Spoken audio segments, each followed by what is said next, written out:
Draga braćo i sestre, drugarski pozdrav, zdravo i dobrodošli u još jednu epizodu podcasta Peder, Pop i Pravnik. Ja sam diplomirani P.E.D.R. Miljan Tanić, a sa mnom su diplomirani pop Vukašin Milićević i diplomirani pravnik Nemanja Paleksić. Pomaže Bog, braćo, draga. Inače, čestitam. Hvala. Nije nas bilo svih ovih, Sigitur. Kako me lako, pjevaj. Kako te lako napaliti? Ne pjevaj. Nije nas bilo svih ovih nedelja. Ja sam doktor pop, izvinjam se. Ja sam master politikolog. Još ti imaš da rasteš. Vidjet ćemo da li ću. Dakle, nije nas bilo jer pop samo što ne iskače iz frižidera, nema vremena za sopstveni podcast. Tako je. Ne mogu ja sam treća noga ovog violina. Tronošca, ja ne mogu da ni jednog ni drugog. Što kaže Ice Grutin, svi hoćete da vas jebe Beckham. Nećemo dalje. U to i u to. Da. To ja neću. Pa nećeš ti, nego ti si Beckham. Davide, javi se. A pri tome sam ja, David. Dakle, zapratite nas na kanalu Dopisi iz Disneylanda na YouTube-u. I dalje mnogo ljudi gleda, a ne prati. Ne košta vas ništa. Ako želite da vas košta i da pomognete finansijski održavanje podcasta, možete to na patreon.com kroz dopisi ili na YouTube-u kroz članstva, koja trenutno i dalje ne donose ništa posebno, osim što imate ovako jedan mali bedž pored imena, košta $400 mesečno. Vaši komentari su istaknuti, na njih ćemo direktno da odgovaramo uvek, a možete i na Super Thanks i druge, tu možete sami da birate iznose. Biće nekih još benefita i za Patreonđije naravno, a i za ljude na YouTube-u.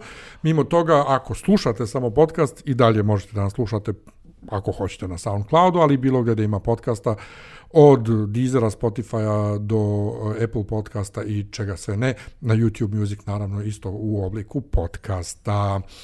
Ako nećete, ne morate, volimo vas i ovako snimat ćemo i dalje živi bili. Bismillahirrahmanirrahim. Da, mislim nije podmoranje slušanje podcasta, mada imao sam tu temu ovih dana, sam se nešto raspravio na Redditu, a možda to ću ostaviti za Disneyland, za mene i tebe zanimljivije, mada njega volim da uvučem u takve teme zbog u stvari sad ne možemo i ovdje da pričamo, jer nadovezuje se taman i na onu priču o Charlie'u Kirku prošli put, pošto sam ja ispod na kraju tu pravu. Čovjek zvani crkva. Ko? Pa to je naslov jednog od tekstova. Dobro, ali ja bih da počnemo... Charles Kirković. Isto Pavlović. U stvari, ajmo prvo tu temu, pa ćemo posle na 25. oktobar. 25. oktobar. 25. oktobar. Dakle, ono što mnogi ni slušalci, a ni vi prošli put niste razumeli kad sam ja pričao o tome da je on nebitan, da je Baka Prase nebitan, da je Marko Jack nebitan, koji inače i dalje pokušava nešto da se kači Baki Prase tu na slavu. Da se čepi. Jeste, kad kažem suštinski nebitan, mislim nije bitan po sebi. Neko mi je u komentarima napisao kao Charlie Kirk je bio bitan jer Trump je poslao po njega avion, po njegovo tijelo. Pa da, ali nema on značaj po sebi, nego ima značaj koji mu neko sa strane daje, u ovom slučaju Trumpa. A šta se desilo među vremenu? Tijelo Kirkovo. Ne, mislim, pretragao kao internet pretrage, ti poslao statistiku gdje Spike. Nestoje, mislim, više ga niko ni ne pominje, jer mislim, sad je glavna tema Izrael. I to vrlo interesantno, ja imam tu jedan. Izrael, ali što sam sad... Da, ima jedan podcast koji, slao sam tebi, Basement Yard, koji ja volim, 2010. ide, to dvojica drugara koji tu lupaju neke gluposti. 15 godina ide. Da, mislim, zajebavaju se, svašta nešto pričaju i sad u prošlo je jedan od njih rekao njihovom producentu koji je rekao da spava go, rekao, brate, nisi to mora da podeliš s nama, kao ti si ružan i digla se dževa na internetu oko toga i sad da li da se izvini, da li ovo, da li ono, i nije mi jasno, ponovo to i za Charlie'a Kirka, i za Candace Owens, i za bilo koga, kako ljudi ne kapiraju, pa i područuju ljudi koji nas gledaju u ostalom, mislim, koji pretpostavljaju recimo za vas dvojicu, samo zato što snimate sa mnom, za tebe 10 godina bez malo, da si i ti gej, za tebe da sam kršten. Da, za tebe što si s nama isto da si gej i slobodan to. Što vas dvojica, Pede. Da. Što ste vas dvojica, ali što mene uvlačite u tu priču. Ljudi ne kapiraju... Ljudi se nadaju. Da kad gledaju nekoga u medijima i u podcastima. Ne mora da bude da je peder. Ne mora da bude da mu je to persona. Ne mora da bude, ne, kapiraju da je to persona, koliko god da smo mi sad kao autentični, ne znam ja šta, ti vidiš mene sat i po vremena gdje pričam na određene teme, ti ne znaš moju stvarnu, ne znaš u tom trenutku da li ja glumim, da li ja stvarno pričam to. Dobro, Miljane, ljudi su stvarno mislili medijski da je nepismeni, Bata Živojinović ubijao Nemce, mislim. I potpisivali... A nije? I potpisivali peticiju za Kasandru. Razumem ja, ali nekako očekujem u doba... Ti si komunikolog, diplomirani. U doba tolike dostupnosti informacija da Miljane, ljudi shvate. Miljane, ljudi misle da je nadstrešnica teroristički akt i da je Miša Bačulov ja ne znam ni ko je Miša Bačulov, objasnit ćete mi posle. To jest da je on 3 sata prije nego zato što je 2 idiota, od toga jedan Aleksandar Vučić i sad njegovi ovi papagaji ponavljaju tipa Bakarec, već ladno se među 30% Srba se već prima priča da je on daljinski preko telefona aktivirao da padne nadstrešnica, pa što bi morao da prilazi 3 sata prije toga, sad preko interneta možda izazoveš nuklearnu eksploziju. Upravo to, niko ne postavlja pitanja, zašto, što je morao to odatle da uradiš? To, da, ali ono što, I 3 sata ranije. Ali ono što je meni, znaš, kao čudno, što ljudi ne razumiju, ok, gledaš podcast i ne dopadne ti se, ali ti to ne moraš da gledaš.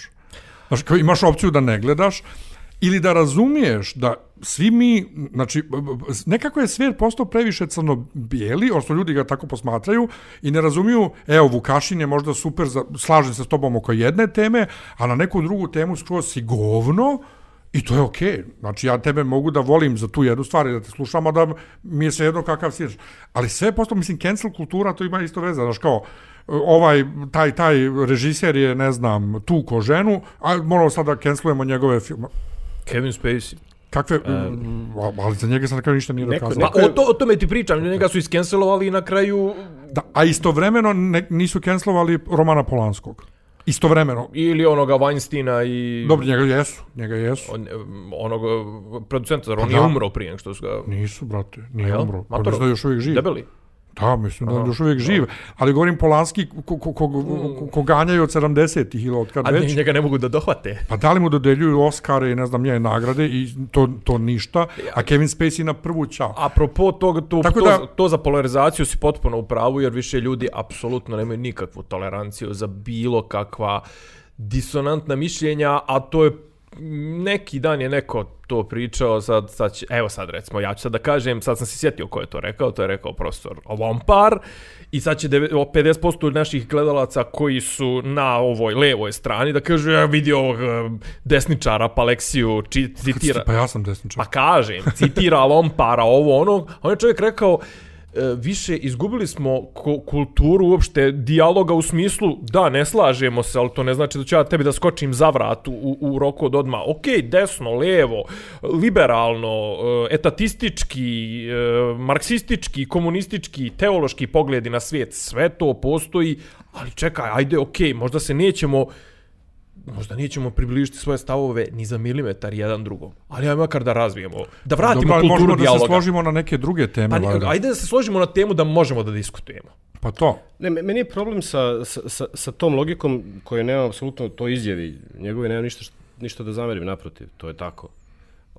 I kada je u pitanju način na koji se razgovara, on tu može stvarno, svaki njegov nastup je primer. Međutim, gdje je moj problem sa njim? Moj problem sa njim je što on podržava likove i u tom intervjuu posljednjem govori o tome zašto to čini.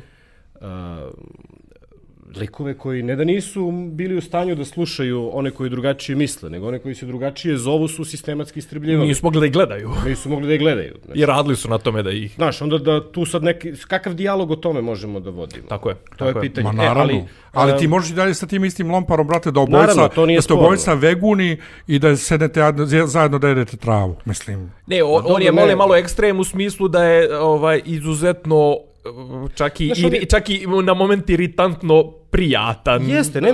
Mislim, on to mu je caka i kvaka je stvarno jednostavno stil i on je u dijalogu je izuzetno prepristojan i onda time te razoruža, ali podtekst mu je, mislim i onaj podtekst u tom intervju posljednjem mu je, znaš, taj podtekst da zapravo čitava ta priča o srpskom nacionalnom prostoru, kako on to zove, odnosno srpskom kulturnom prostoru, podrazumijeva opet neku suprematiju Srba nad svim ostalim, jer kao za Boga, znaš, kao pa čekaj, ajde da pričamo, ne znam, znate vi šta je kao Kosovo za Srbe, znate vi šta je, ne znam, bitnost tog mjesta, to će uvijek biti srpsko i to. Pa znam, ali po toj logici, mislim, kako da kažem, najveće istorijsko stratište i najveće bitnost vojna za Mađarsku je Beograd, šta sad treba da vratimo Beograd Mađarima. Mislim, najveća pobjeda istorijska u mađarska vojna je odbrana Beograda 1456. Da, s tim da se razumemo, vojska je bila sastavljena i od Srba, mislim. Ali je bilo i katolika, bilo je i pagana, bilo je i Mađara, bilo je i, mislim, od Hunjadijevih ovih, mislim, sad, da možemo uopšte pričati o nacijama u srednjem vijeku, znaš, htio sam da kažem, bilo je Rumuna, ali zapravo tad Rumun nisu postojali kao nas, bilo je ovih Vlasi iz Transilvanije, ovi njegovi. Ali cijela moja poenta je, dakle, još sam i polagao među poslednjim ispita medijsku pismenost, meni je strašno, mislim, to ima veze i sa ovim kako ovaj vlada, su ljudi nepismeni, ne medijski, mislim, uopšte nepismeni, a što im se može bilo šta podvaliti tek tako što sve veruju. Dakle, ja generalno ničemu ne verujem što vidim na ekranu. Znači, uvek idemo od toga je to neka konstruisana priča, je to neki narativ. Kristijan Salmon bi bio veoma ponosan na mene. A tek zadnji, ne znam da li ste ispratili zadnja 2-3 dana, pojavio se ovaj novi AI Sora model. Znači, ovi novi videi koji izlazi. Stravični. Znači, ljudi, znači, ne može ga znači da nema onaj tag tamo da nije napisano, ne može da provališ uopšte. Znači, ali pazi, izgleda, znači, kao film, ne znam, neko je napravio klip kao isječak iz filma Hajrudina Šibe Krvavca. Znači, 73. je sa sve onim tačkicama, filmovima. Znači, bukvalno izgleda, znači, i tipa, izgovaraju, samo zato što izgovaraju blago nesuvisli tekst, mislim, ali blago nesuvisli tekst u današnjem vremenu za naš čitaoce apsolutno ne znači ništa, jer ti ćeš, nećeš ti odmah reći, ne znam, evo Putin je rekao, bacit ću nuklearku na svakoga ko udari na Srbe, nego ćeš polako da pomjeraš tu iglu, mada mislim da ima naši koji već vjeruju u takvu rečenicu. Da.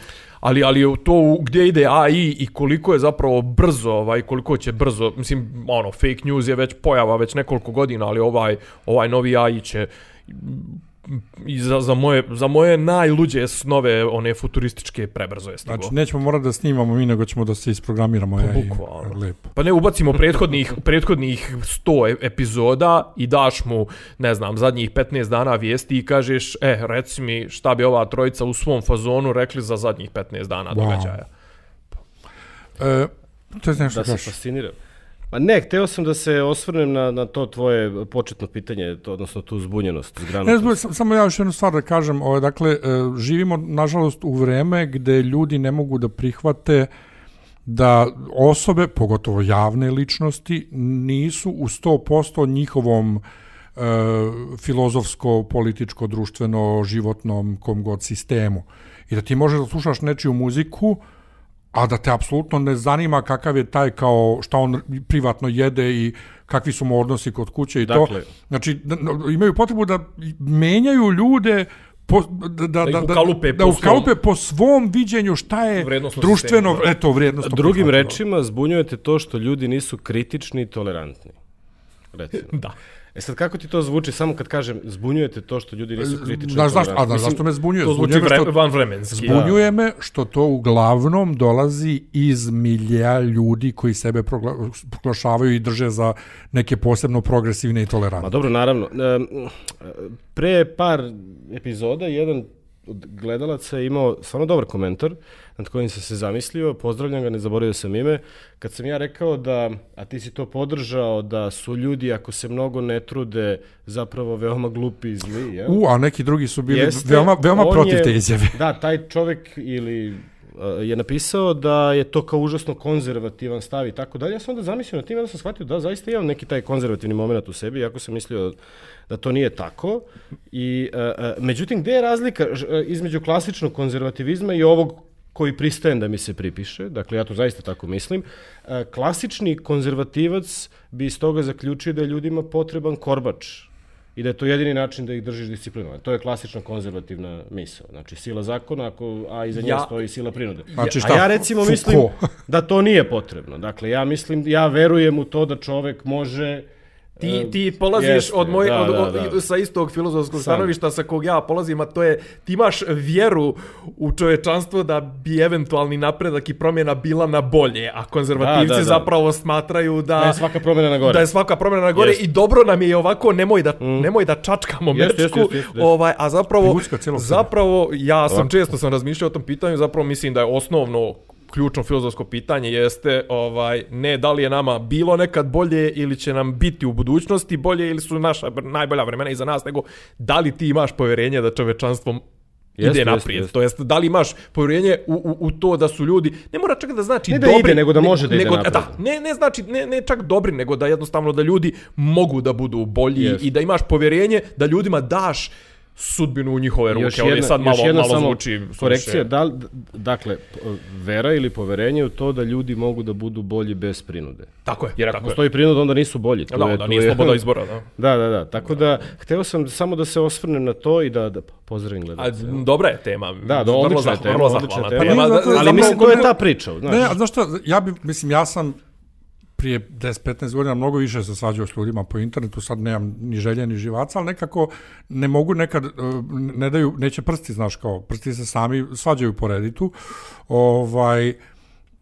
ali sam jednostavno zapanjen tom količinom medijske, komunikacijske nepismenosti među ljudima u doba informacija. Jednostavno ne mogu da svarim da je to realnost. Ali čoveče, čekaj, izvini. Da ti dođeš, hajde kaži. Pa ne, ali izloženost informacijama i dalje ne govori ništa o sposobnosti da se kritički odnosi prema njima. Ne, i da umeš da komuniciraš. Često možeš da ti ljudi dođu. To je strategija, znaš i sam, da ti zagušiš zapravo ljude informacijama.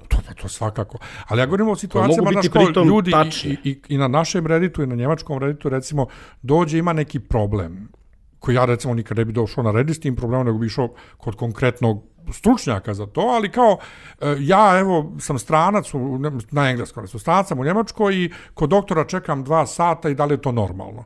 Čekaj, koja vrsta prakse doktora? Da li ima samo jedan ljekar u praksi, ima više? Znači kao ne razumiju da moraju da daju kontekst. Isto na srpskom neki stranac piše Serbian kao subreddit pita kako da nauči šta su padeži, odnosno on ne može da razumije šta je genitiv i kako on da nauči šta je šta. Jedini padež koji ima u engleskom ne može da razume. Pa i sad ja kažem, izvini, ali da bi ti bilo ko mogao dati neki bolji odgovor, da bih ja mogao da razumijem, možda mi daš kontekst koji je tvoj maternji jezik. Da. Ako ti je maternji jezik engleski, na engleskom imaš prisvojene oblike koji su, mislim, vrlo jasno šta je genitiv. Ali čim ti nije jasno šta je genitiv, znači da ti je neki drugi jezik maternji i onda, ako hoćeš stvarno da ti neko pomogne, možda daš, brate, neki širi kontekst, osim kako da naučim šta su padeži. Pošaljimo onu pjesmu, prvi padež košta, jednog dečka volim ja, drugi padež koga čega? Koga čega? Ja volim njega, a ja njega, ali pazi njega što se isprimao. Pa to je akuzativ i genitiv zamijenjen. A četvrti kog im čemu nešto, ne, a četvrti... On je deo nešto koga čega... Pa četvrti je koga čega isto. On je deo srca moga, nemam pojma. Ne, pogrešno je. Mislim, ali ako za ti... Švabo. Ja se primam na to ko nenormalan. Tako da, dođe mi stvarno nekad... Ja mogu da se osvrnem na svoju omiljenu temu, možda smo je čak i... Ne, ima veze sa ovim. Ja, hajde. Ljudi... Cambridge Analytica, onaj film, kako se zove, onaj o scrollovanju, o dopaminu. Mi smo konstantno izbombardovali... Social Dilemma. Dokumentarac. Pa da. Da, Social Network je onaj film, da. Znači, Social Dilemma sam radio za jedan od posljednjih ispita kod Štiksa. Znači, Mi imamo problem, mislim, nas konstantno gospodari svijeta i to sve guraju ka tome da imamo što manje analitičko promišljanje, ali bukvalno sjebavaju nam hemijom mozga, nam sjebavaju ovim, mislim, ono društvene mreže. Ali ja stvarno mislim da je namjerno, nisam teoretičar zavjera majke mojih, ali znači, ali to je stvarno ciljano zato da i realno pao je kvalitet rasprava na internetu, pao je kvalitet generalno, kvalitet kontenta je pao, mislim, od toga ko se zapošljava po online redakcijama, tvoja omiljena tema, od toga kako se komentariš, treća stvar, ko sve ima pristup internetu, između ostalog, znači, nekad si ti da bi iskomentarisao kakvo god da su bili oni pljuvački i užasni, mi bismo današnjim rečnikom rekli hejterski među nama i odjeci reagovanja. Ti si ipak morao da zašiljiš olovku i da napišeš to, da smisliš, da staviš, ipak da te ne bude blam i tvog rukopisa i svega, da ti to staviš u kovertu, pa potpišeš, da pročita. Pa potpišeš, pa to neko pročita, urednik, pa objavi u ipak jednom redigovanom izdanju. Znaš ti sad, mislim, šta je cijena ostavljanja komentara na neku vijest online? Znači, bukvalno svi imaju društvene mreže, svi imaju flat internet, svi imaju telefone koji to dozvoljavaju. Više nema apsolutno nikakva brana, ne postoji nikakav filter, ne postoji nikakva ograničenja, onaj prag koji moraš da pređeš da bi ti bio učesnik u javnoj diskusiji. Sad imam jedan konkretan slučaj od posljednjih 10 dana, izneću ga, ali sam samo htio da kažem da posljednji ispiti, znači ja sam ono kao ajde da što prije završim, i što prije da završim na vrijeme, da kapitalističkim govnjima ne dam više para. A po kom principu bi ti naplaćivao? Pa moram bi da upišem produženu godinu. Dokad si imao to? Pa do posljednjeg roka ovog sad. Nemoj se bravo, svaka čast. I šta se desilo, ne znam da sam vam pričao u podcastu ili ovako uopšte, ta posljednja 4 ispita zapravo, medijska pismenost, društvo spektakla kod Štiksa, gdje sam Eri Bona čitao i gledao i Social Dilemma ponovo, i Wallerstina čitao, znači treći put u 4 godine čitam Wallerstina, ali prvi put ga razumijem, ideologija u svijetu bez ideologije i kritički pojmovi 21. vijeka kod Jelisavete Blagojević. Ja moram da izrazim oduševljenje naslovima. Nazivi predmeta na tome kad su budi bok s nama. Znači, ja sam uvek govorio, ja to neću da pamtim, misliti kritički čitati sam uvek zvao misliti i cvijeće brati. Imao sam svoje nazive za predmete, ali kod Jelisavete Blagojević, dakle kritički pojmovi 21. vijeka, Pitome, ja sam se s njom fajtao u toku ovih blokada svega i sa njenim asistentom tek. Odgovarao sam Konstantinovića ovu filosofiju Palanke i ona pita na početku, ispita za koju ocenu odgovaraš. Pitome, ne znaš šta si dobio na kolokvijumu. Ja kažem, pa jedno 7-8. Ti kaže, ocjene su palanačko iskustvo. Da. Ja sam rekao jedno 7-8, kao ja bih volio da kažem 10, ali nema šanse. Međutim, Izvijam, šta se može u toj knjizi odgovarati? Ja sam je pročitao 3 puta. Ne, pa ti moraš da baš me raznila. U svakom slučaju, svi ti predmeti zajedno su mi tako neke čakre ponovo otvorili, oduševljenje studijama kao na prvoj godini, da je ono kao... Zamal da se ufatiš za novčanik i kažeš daj master, jebe. Bukvalno daj master. Ali, zašto sam sad uopšte počeo da pričam? Kad si već pokrenuo tu, i šta je, kakva je bila rasprava u vezi sa filosofijom Palanke? Nije bilo rasprave, ja sam krenuo da izlažem, ja treba da predstavim knjigu, da prezentujem usmeno i osnovne ideje iz knjige. I, mislim, kod većine profesora, kad vidi da stvarno znaš, prekinete i kaže, ajmo dalje.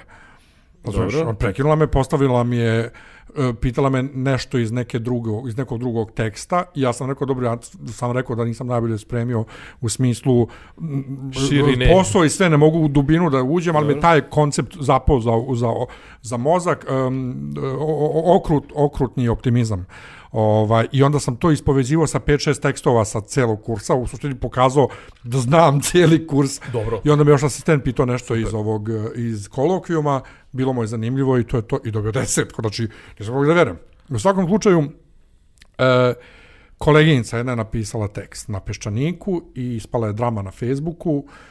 neka žena, drugarica naše profesorke, koja na Facebooku nema ime i prezime. Znači, ta žena na Facebooku ima neko... Žena bez imena. To je modifikovano... Kako Božanka ovako sredozbiljne priče zajebao. Modifikovano ime superheroine neke i napisala je 30.9. neki status o tome da je ovo klasna borba i da ne može marksizam iz 19. vijeka da se primeni i građanska levica i levica je izdala i bla bla bla i ovo mora se posmatra drugačije bla bla bla. Koleginica je napisala tekst na istu temu i onda je krenula hajka na koleginicu da je ona ukrala ovoj Facebook status. Džibos. I profesorka je to naša podelila da ljudi vide i da damo sud i ja kažem, ali ja da nisam sad ovdje vidio taj Facebook post. Kod koleginice vidim prvo Eribona, jer smo radili Eribona, ona i ja zajedno pre par nedelja, kod Štiksa, koji priča o tome, znači, kad je knjiga Povratak u vreme 90-ih, ja mislim, ili nešto sad 2010 šta već, govori o tome kako je levica izdala i kako su izdali radnike i sve. I sve što ona piše, mislim, niti je tu nešto novo, niti išta. Kako smo sad došli ponovo pitanje filozofsko. Do toga da neko napiše Facebook status iz Gogoljevog šinjela. Opšte mjestaški Facebook status napiše i zahtjeva da ga citiraš u tekstu na Peščaniku. Čekaj, šta je? Ja nisam razumio, znači ta žena koja je napisala Facebook status je napravila dramu. Znači nisu drugi nego ona. Da, napravila ona dramu i posredstvom prenošenja drugi. Je li copyright claimovala, mislim, ono... Da. Ja kažem, čekaj, a šta ste vi očekivali da neko u tekstu na Peščaniku, koji, mislim, nije ta vrsta teksta koja zahteva precizne fusnote i sve, citira Modesti Blas sa Facebooka. Pritome, to što ste napisali niti je novo, niti je originalno. I vi citirate isto ovu Chantal Mouffe, a ona citira Gramscija. Mislim, koji su istim temama... Dobro, ne, to je sad potpuno nebitno. Znači, bitno je samo da li tu postoji nešto što bi moglo da se nazove direktnim citatom. Ne. Pa onda je to... Pa ne, hoću ti kažem da i sam tekst i tema uopšte... Okej, ovo je esej, ovo je Facebook status. Da, ali znači, sama tema nije ništa novo. Znači, nijedna od njih prve koje su rekle današnja, mislim, levica izdala... Dobro, mogu da zamisli da je neko gnevan ili šta već, da mu je neko citirao od reči do reči ili preuzeo čitave odeljke, to bih mogao da razumem. Pa da, ali pazi isto... Čak i bez obzira što je esej i što je ovo Facebook status, to se ne radi. Govore, znači, pogotovo u uvodu, ova devojka jeste kao bila... Nije zabranjeno, ali se ne radi. Bila inspirisana time, ali ponovo, priča da danas ne možeš marksističku teoriju danas da primeniš. Zašto ne možeš? Ne, klase, danas su drugačije definisane klase, jednostavno, da sintagma građanska levica nije ova žena izmislila, to smo čuli mnogo puta. Znaš, to mi je smiješno, a pritom ona tvrdi da je naučni savjetnik negdje, pa vi kao naučni savjetnik bi trebalo znati kako ste stvari rade. Sjetio sam se teksta, znači napisanog Desimir Tošića, Milanu Grolu, naslov teksta, građanski levičar Milan. Ma naravno, ali to sada, to što ste malo pre rekao, asociralo na to, znaš kao, nisu to samo po navodnicima obični ljudi, nego kao akademski, kao građani, koji kao zahtevaju autorstvo nad opštemjestaškim Facebook statusom. To je ona priča, ona brega, zamireti ljudi da ti svaka pjesma na neku drugu liči, on rekao, jebeš pjesme koje ni na šta ne liče.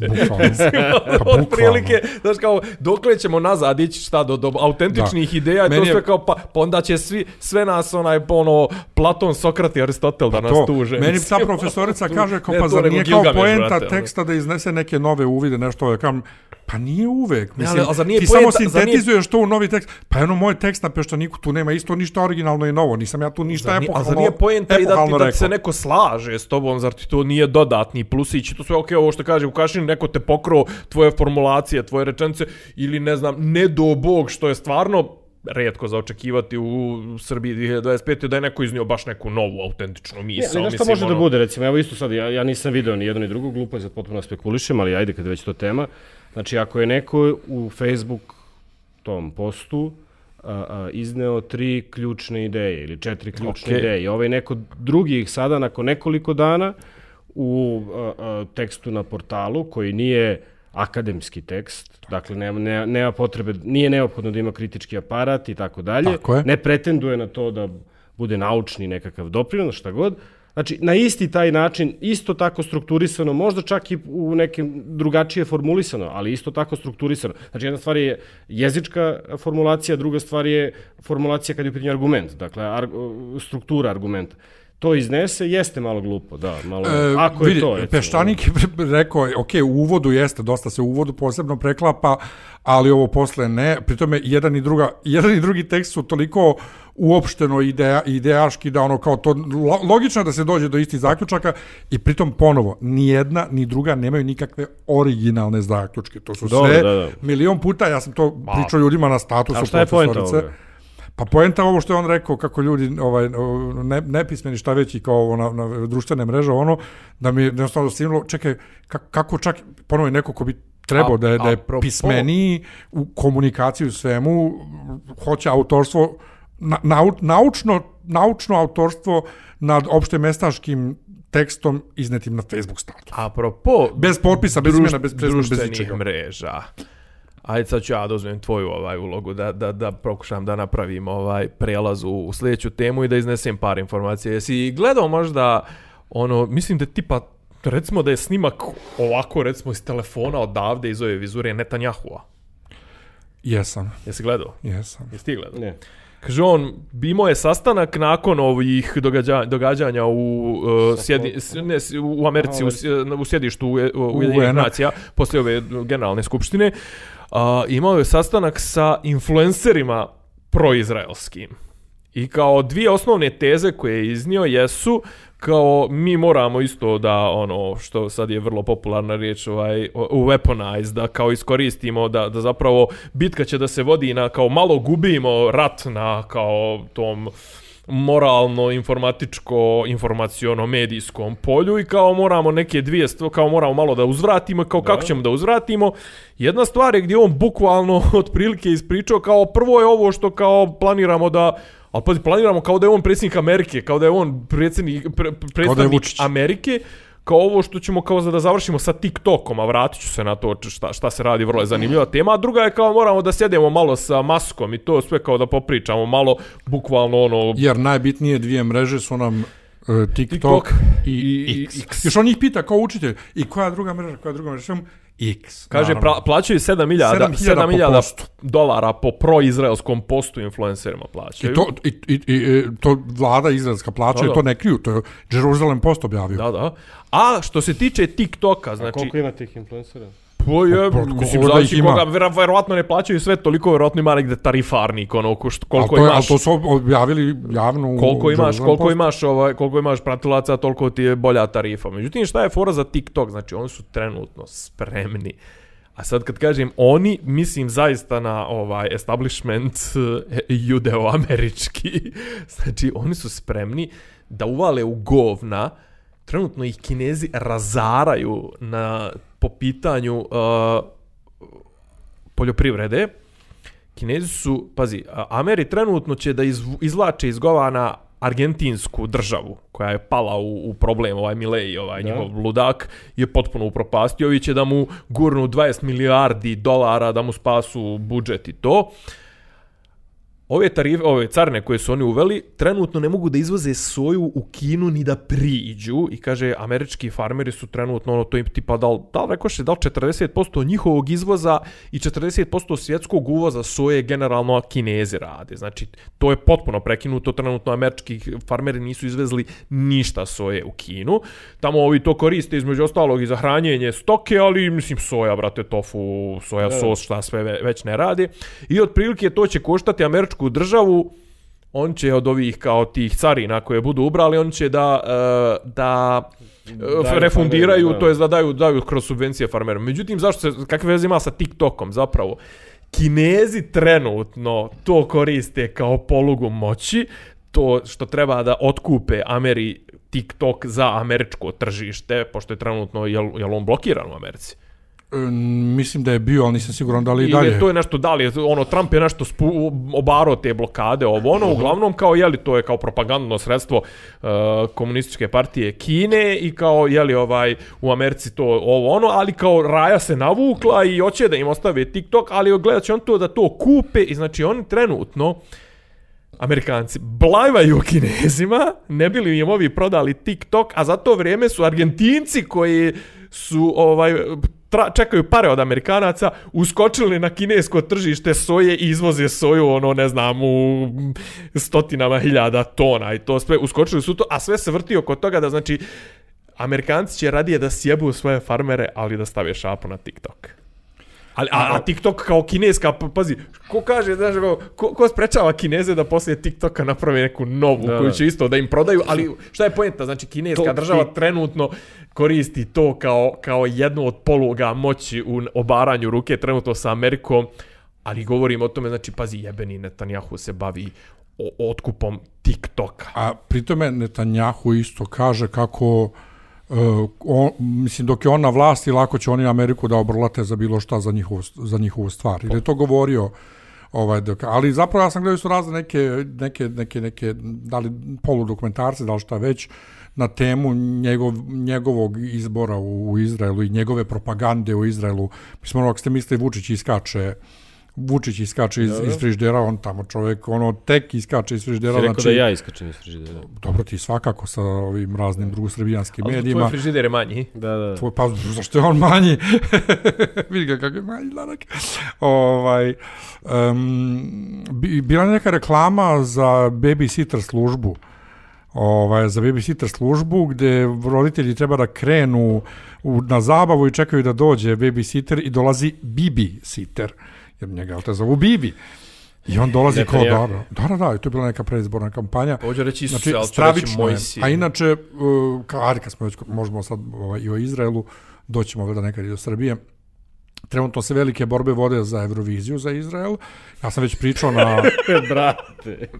Ja sam pričao na Blitz televiziji, ne znam da smo između snimali, gdje je bilo baš pitanje, pa sam ja tad u glavi zaključio, pa da, zapravo, to što toliko ulažu, vi znate pa koliko oni miliona ulažu u kampanju, znači izraelski ministarstvo spoljnih poslova, u kampanju za Euroviziju, znači njihova pevačica snimi na 14 jezika poziv ljudima da glasaju za nju, plus Times Square u New Yorku veliko glasajte za Izrael, jer ima taj rest of the world glas, znači sve zemlje svijeta koje ne učestvuju. Čekaj, to sad rade? Kad je to je prošle godine, ne rade sad, to rade za vrijeme Eurovizije. Pretprošle godine i ove godine su to radili i dobili maksimalni broj poena od publike. Od kad su krenuli... To agresivno, da. Ali milione, stotine miliona, to jest desetine miliona ulažu u to. I sad se zemlje razne pobunile, jer mislim nije okej da ministarstva spoljnih poslova ulažu toliko u marketing. Šta? Mislim da su tipa, ali recimo sad je aktuelnija tema, pošto je počela sezona fudbalska. Mislim da je tipa Trump je zaprijetio da se, ne znam, da će iskoristiti, da li možda je Trump ili preko Trumpa, krenuli su bili da izbaci izraelske klubove iz međunarodnih takmičenja UEFA-inih i... Ne, to još nije odlučeno. Pa kažem, krenuli su. Da, ali FIFA je odlučila da ih ne izbaci. Ne, FIFA je odlučila zato što je sljedeće svjetsko prvenstvo u Americi i Trump je rekao...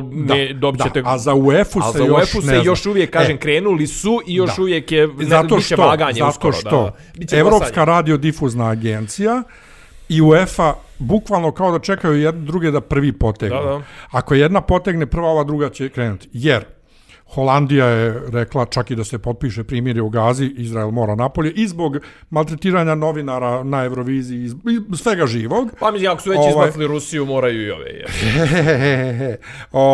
Ako će držati do sopstvenog... I razne zemlje, Slovenija naravno najveća muda na svijetu, Island i tako. I sad u novembru će biti glasanje napokon, oni su imali razne konsultacije. Da, imali su razne konsultacije koje nisu rodile plodom, ali imaće sad konačno glasanje. Ali da se vratim samo šta sam zaključio zapravo. Dakle, ta kampanja Izraela uopšte nije za ostatak Evrope. To je za njih kod kuće. Kad dobiju 300 miliona glasova od publike iz Evrope, to je kao, vidite, nas Evropa podržava. To je bukvalno njima opravdanje za domaću sopstvenu javnost da je Bibi, jel te, najbolje.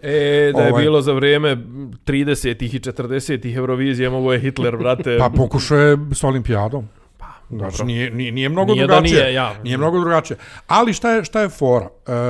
Dakle, u međuvremenu Putin je organizovao interviziju.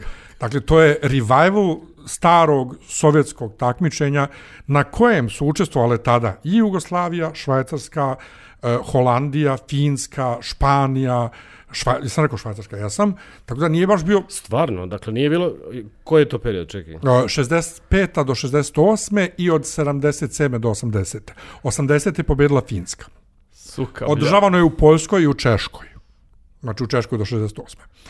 Logično je zašto je prekinuto. Da. Ali u svakom slučaju, dakle, nije nečuveno... Čekaj, šta, održavano je van Sovjetskog saveza, Sovjetski savez je sponzorisao, ne razumijem? Pa ne, učestvuje Sovjetski savez, ali to je bio Eurovizija istočnog bloka, nazovi to tako. Dobro, znaš. Ali su učestvovali zapadnoevropske zemlje. Tako je, koji istovremeno učestvuje na Euroviziji. Tako da to što je Srbija ove godine učestvovala nije ništa posebno. Ali bila je velika drama i ja sam dobio isto razno kamenje jer sam ja bio komentator za našeg zvaničnog prenosioca za Toxic televiziju. Čekaj, izvini sad jedno glupo pitanje. Ima neki live snimak Bonnie M. Tako je. Bonnie M je učestvovala u Poljskoj. To je taj Sopot festival.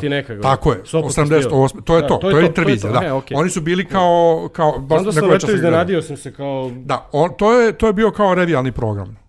Da. Tako da nije jedina Jugoslavija učestvovala na oba takmičenja, nego još razne, brate, evropske zemlje. U svakom slučaju, dobio sam ja puno govana što sam uopšte sad učestvovao u tome kao porodične vrednosti, mada porodične vrednosti po sebi ne vidim šta je loše po sebi.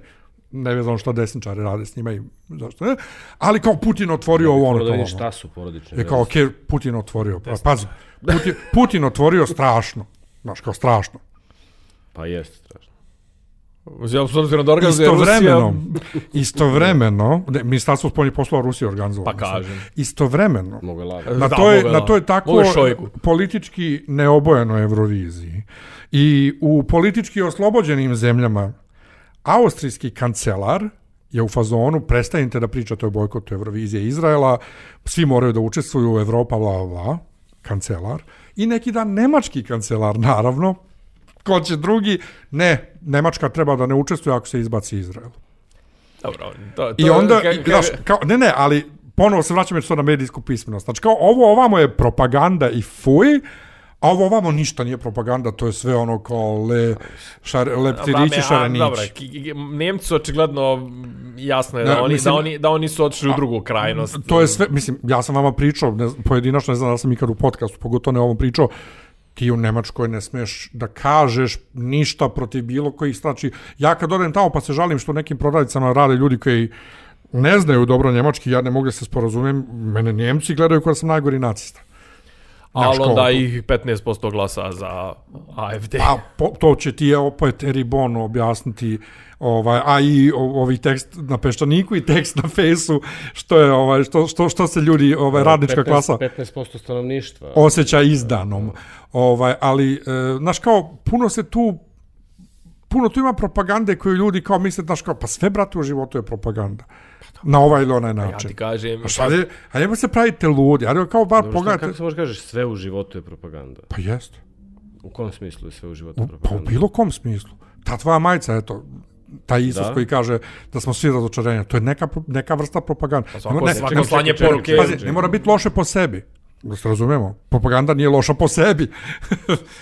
Propaganda ne misli se na svako slanje poruke pod propagandom, to ne moramo razlikovati, zna se šta je ciljana propaganda, šta je strukturisana. Sve u životu propaganda. Druga je stvar, svako slanje poruke je propaganda. Nije sve u životu propaganda, mislim. Dobro, ja sam možda malo preširoko zahvatio. I očigledno si, kako bih rekao, vrednosno, veoma jasno upotrebio tu reč u negativnom kontekstu. Nisam, nije nužno. Šta je onda sporno? Pa sporno je to što znaš, kao smo na tasu da vagamo, da se nalazimo trenutno u takvom društveno-istorijskom momentu, da vagamo da sve što dolazi ili ima bilo kakve veze s Rusijom u bilo kakvom promilu. Evo ti primjera radi, Gen Z na Twitteru hoće da canceluju pobjednika Eurovizije, Austrijanca malog, Filipinac inače, zato što mu je bivši dečko Rus. Pa dobro, to je... Mislim, kakav komentar ono za to? Pa to ti kažem, ali mi živimo, to je vreme u kojem živimo. Znaš, gdje Putin otvori interviziju, to je fuj, to je propaganda, to je zlo. Nemački kancelar kaže Nemačka treba da napusti Euroviziju ako se Izrael izbaci. Zbog vrlo konkretnih razloga, znači nevezano za Gazu, zbog vrlo konkretnih razloga kršenja... A meni je to potpuno sve bez veze. Ključno pitanje je zapravo. Prvo što je blasfemično da uopšte raspravljamo o takvim stvarima dok neki ljudi tamo u Gazi i Ukrajini ginu. Tek. U Ukrajini ginu i Rusi i Ukrajinci. Znači, enormnim... cifre su enormne. Ja sam skoro razgovarao, bio sam na jednom skupu sa jednim ruskim angažovanim javnim radnikom slične provenijencije koji ja. I ja sam ga baš pitao za neke relevantne i proverene, da li ima neke informacije kako stoje stvari. Nekoliko istraživačkih novinara je radilo na osnovu, dobili su podatke koji su iz nekog razloga moraju da budu javni. To su ove, ne znam kako to da nazove, nisu premije, nego koje se isplaćuju porodicama poginulih u Rusiji. Dakle, donja cifra je najniža moguća, potvrđena je 120.000. Čega? Poginulih. Aha, mislim 120.000 neki para. S tim da tu sad postoji, ne znam po kom kriterijumu, je izvesno da je još nekih 50 ili ne znam koliko. U svakom slučaju govori se o tome da je taj broj prebacio 200.000 sa obe strane u stvari. Dakle, tome treba dodati civilne žrtve. Gaza, već mnogo puta smo rekli, dakle, to je par excellence genocid od početka. Dakle, ovo je jedan jezivi vojni sukob u kome ljudi neverovatno mnogo ginu. Da ne ulazimo sad u tu priču, to bratoubilački i kako god.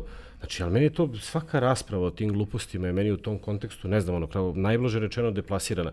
Mislim, i druga stvar, šta se konkretno, pored tih nekakvih simboličkih stvari, radi da se na neki način te stvari spreče? Evo, imali smo taj pokušaj, te flotile, videli smo kako se to završilo. Su oni njih ponovo u međunarodnim vodama uhvatili? Ne mogu od njih hvatati na međunarodne vode. Ne mogu, da, moraju da čekaju da uđu teritorijalne vode. Ali teritorijalne vode se smatraju 12 milja, a 200 milja ekonomska zona, tako da, mislim, mogu njih dovoljno rano da ih hvate. Međutim, šta je fora sa... Da. Ne, samo to sam. Ne, ali fora sa flotilom je poruka, mislim, zna se da oni sami po sebi ni će donijeti neki olakšanje, ni će donijeti dovoljno... podizanje svijesti. Tako je, podizanje svijesti i oni su išli na to da ih ovi pohapse, to znali su da je to očekivani ishod, ali to se i radi. Samo šta je tu problem? Tu je problem što ti preko puta imaš ljude koji apsolutno više očigledno su odustali od vođenja računa o sopstvenoj reputaciji bilo kakvog, da kažemo, ono što vole da se pođe reći kurče, ali monetizacija. Da, da se hvale da su kako jedina demokratija na Bliskom istoku, pa ali, znaš, kao demokratija je i ljudska prava važe ako si Izraelac, Jevrejin, ali ako si neko drugi, onda baš i ne važe tu. Znači, oni su znali, međutim, oni će sad da idu na svoju odbranu reputacije drugim sredstvima, apropo to Eurovizija, influenceri, a ovamo oni nemaju nikakav problem da se predstave kao najbrutalnija sila, zapravo, ali pazi, oni su i vrlo često išli na faktor straha, mislim, to je njima jedan od, mislim, one sve te fame čuvene ne znam, o Shin Betu, o IDF-u, Sajarantu, jeste, kako se već zove. Ali čekaj, isto to važi i za Rusiju, mislim, iste priče. Između ostalo. Pa jeste, samo što na zapadu imaš taj narativ, Rusiju smo isključili svega, Rusija fuj, Rusija zlo, Izrael super. Pa zavisi od zemlje. Ali vidiš ko su zemlje. Zavisi od zemlje.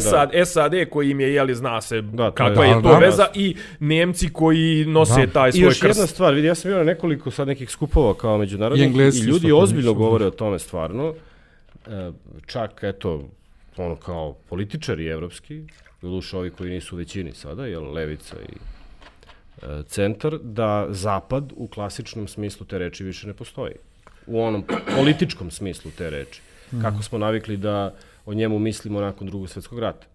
I da je kao Trumpova era zapravo kraj zapada u stvari. I da sada imaš taj jedan imperijalni globalni savez, jasno je kako se pozicionira on, imperialistički, pardon, ne imperijalni, jer nisu sve tu imperije, nego imaju oni koji podržavaju imperijaliste, i da sad kao se sve više govori o tome, o nekakvoj konsolidaciji tog evropskog političkog prostora, ne znam, demokratskog, liberalnog, ovakvog, onakvog. Dakle, to je sad, mislim, i jasno je da je tu u tom smislu Evropa u užasnoj krizi, jer je i sama podeljena. Mislim, imam dve stvari na to da kažem ponovno.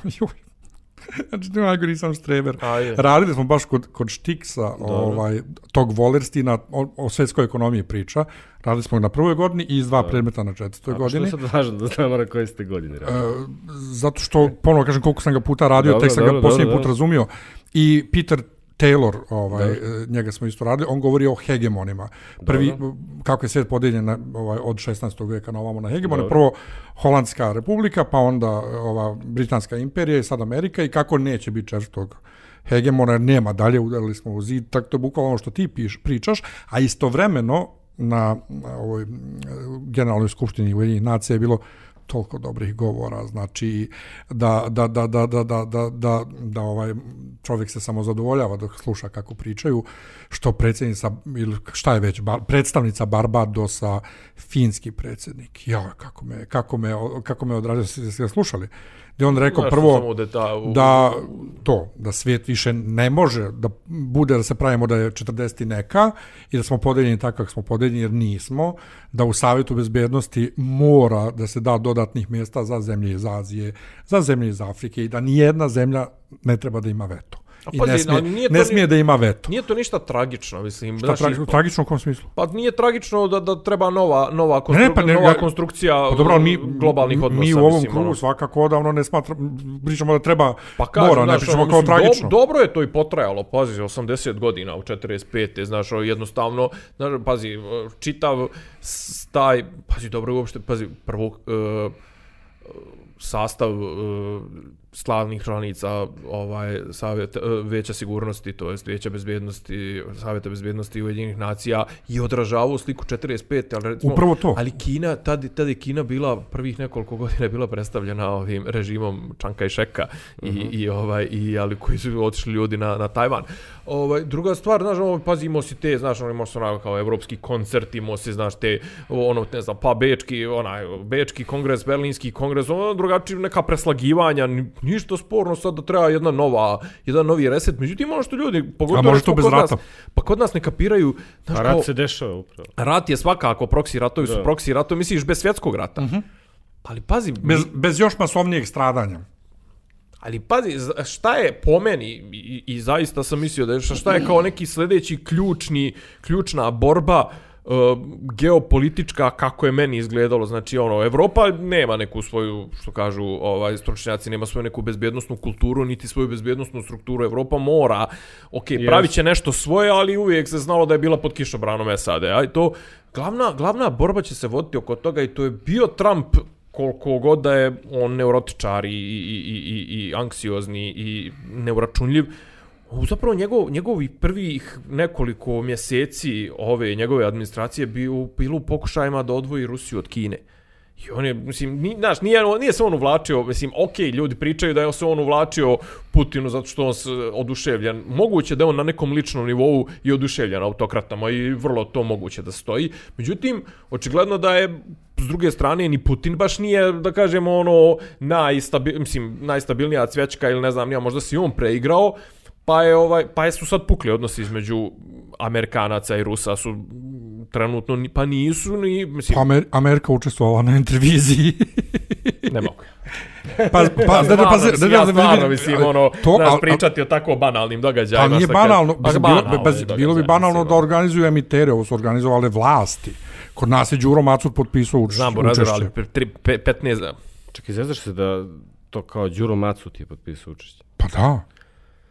Pa, brate, mjesec dana prije toga su Putina na Aljasci dočekivali američki avioni i to sve govorim ti o mnogo bitnijim stvarima, ali nešto je puklo među njima jer jednostavno bila je priča, idu oni da dogovore kraj rata u Ukrajini, da se to završava, Trump kaže my good buddy Vladimir, ja i on imamo dobar odnos, dobar vibe, sredit ćemo mi to, očigledno je nešto puklo. Poslamo lošu vodku. Pa donijom. Vidjeli su se oni.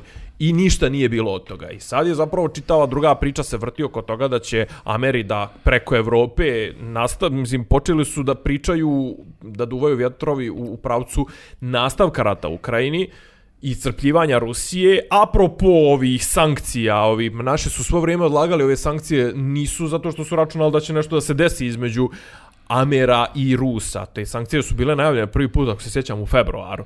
Čekaj, govoriš o ovim sankcijama, nisu? Nisu, tako je. Znači u februaru i to sve su kupovali vremena jer je globalno izgledalo da će Rusiji i Ameri da naprave neki deal da se završi rat u Ukrajini, da se skinu sankcije, da ovo, da ono, ne lupam sa atom, lupam sa lupaš rukama i to se čuje.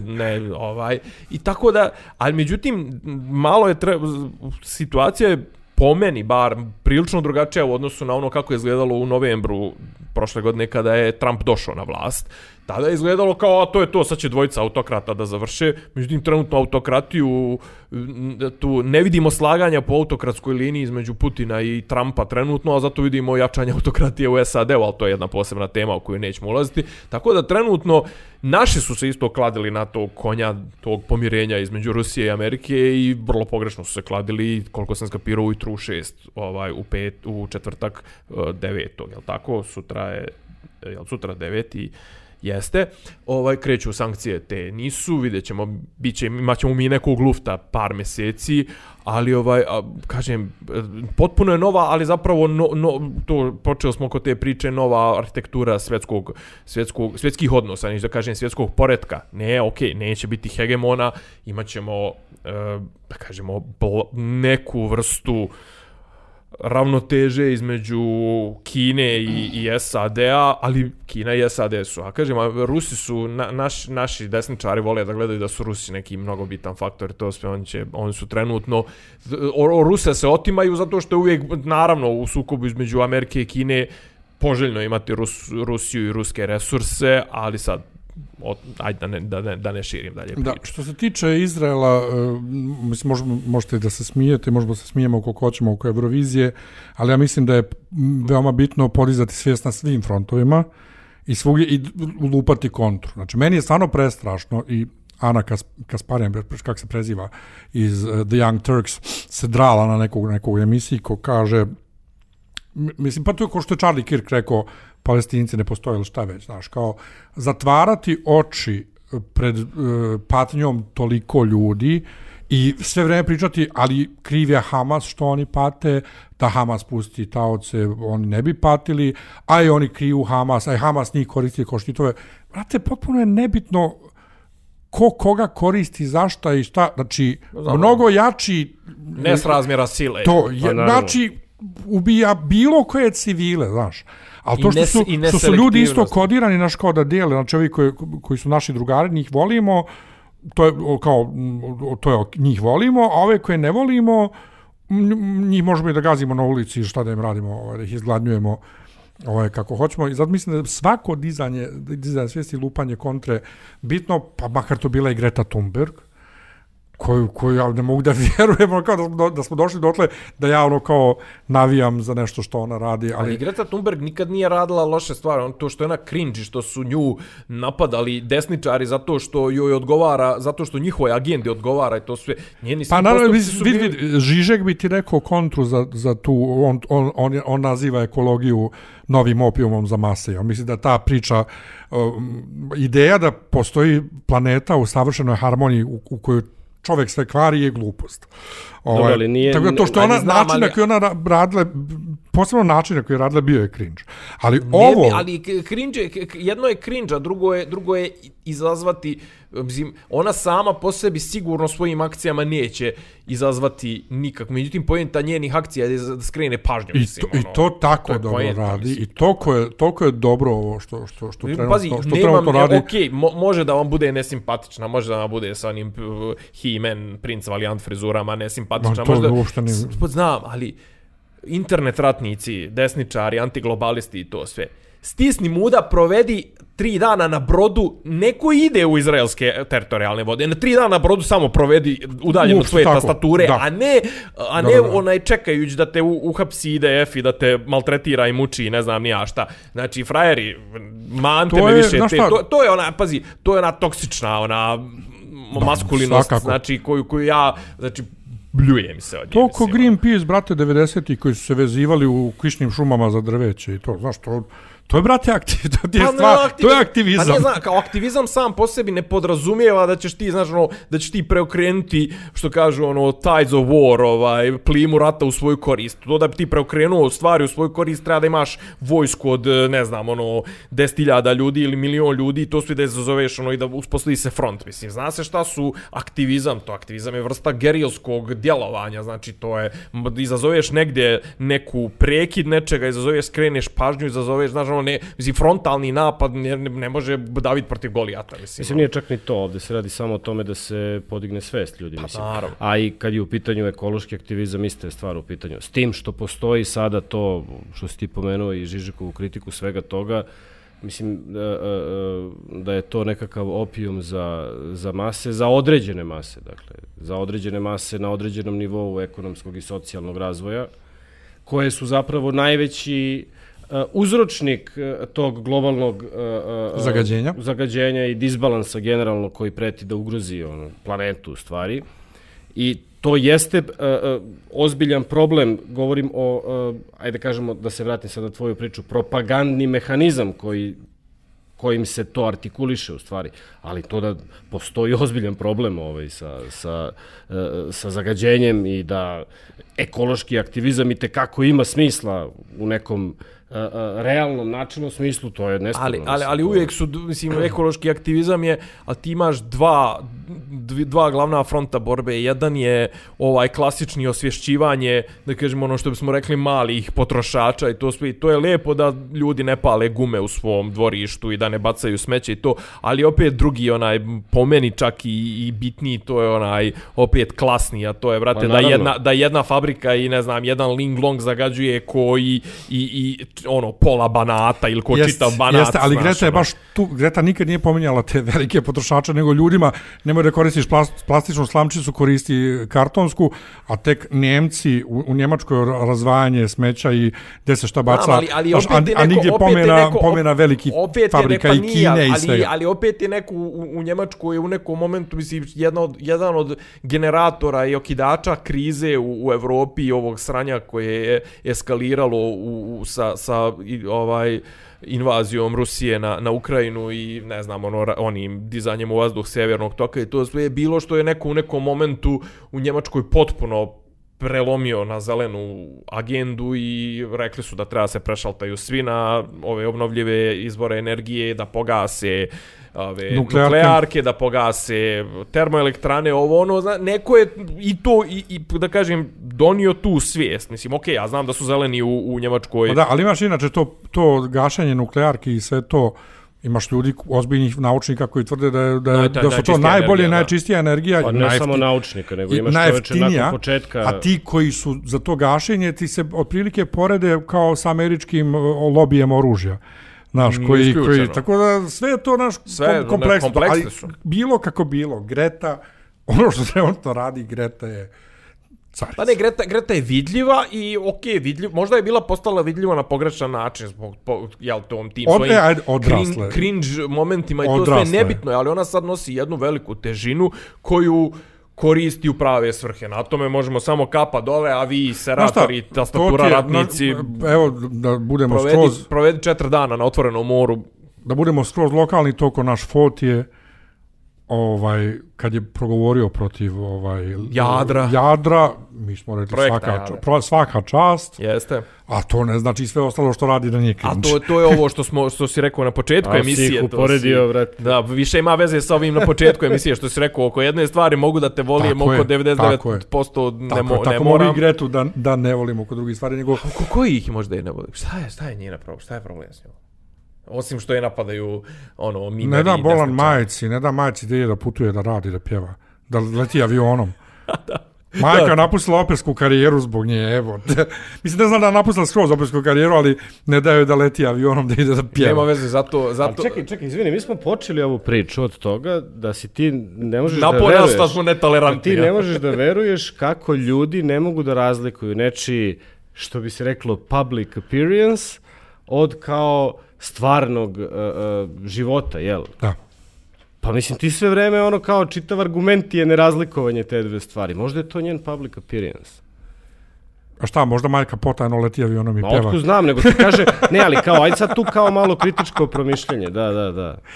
Ne shvataj sve toliko ozbiljno, nego hoću da mi kažeš, pošto ne možeš od pravnika doći do riječi,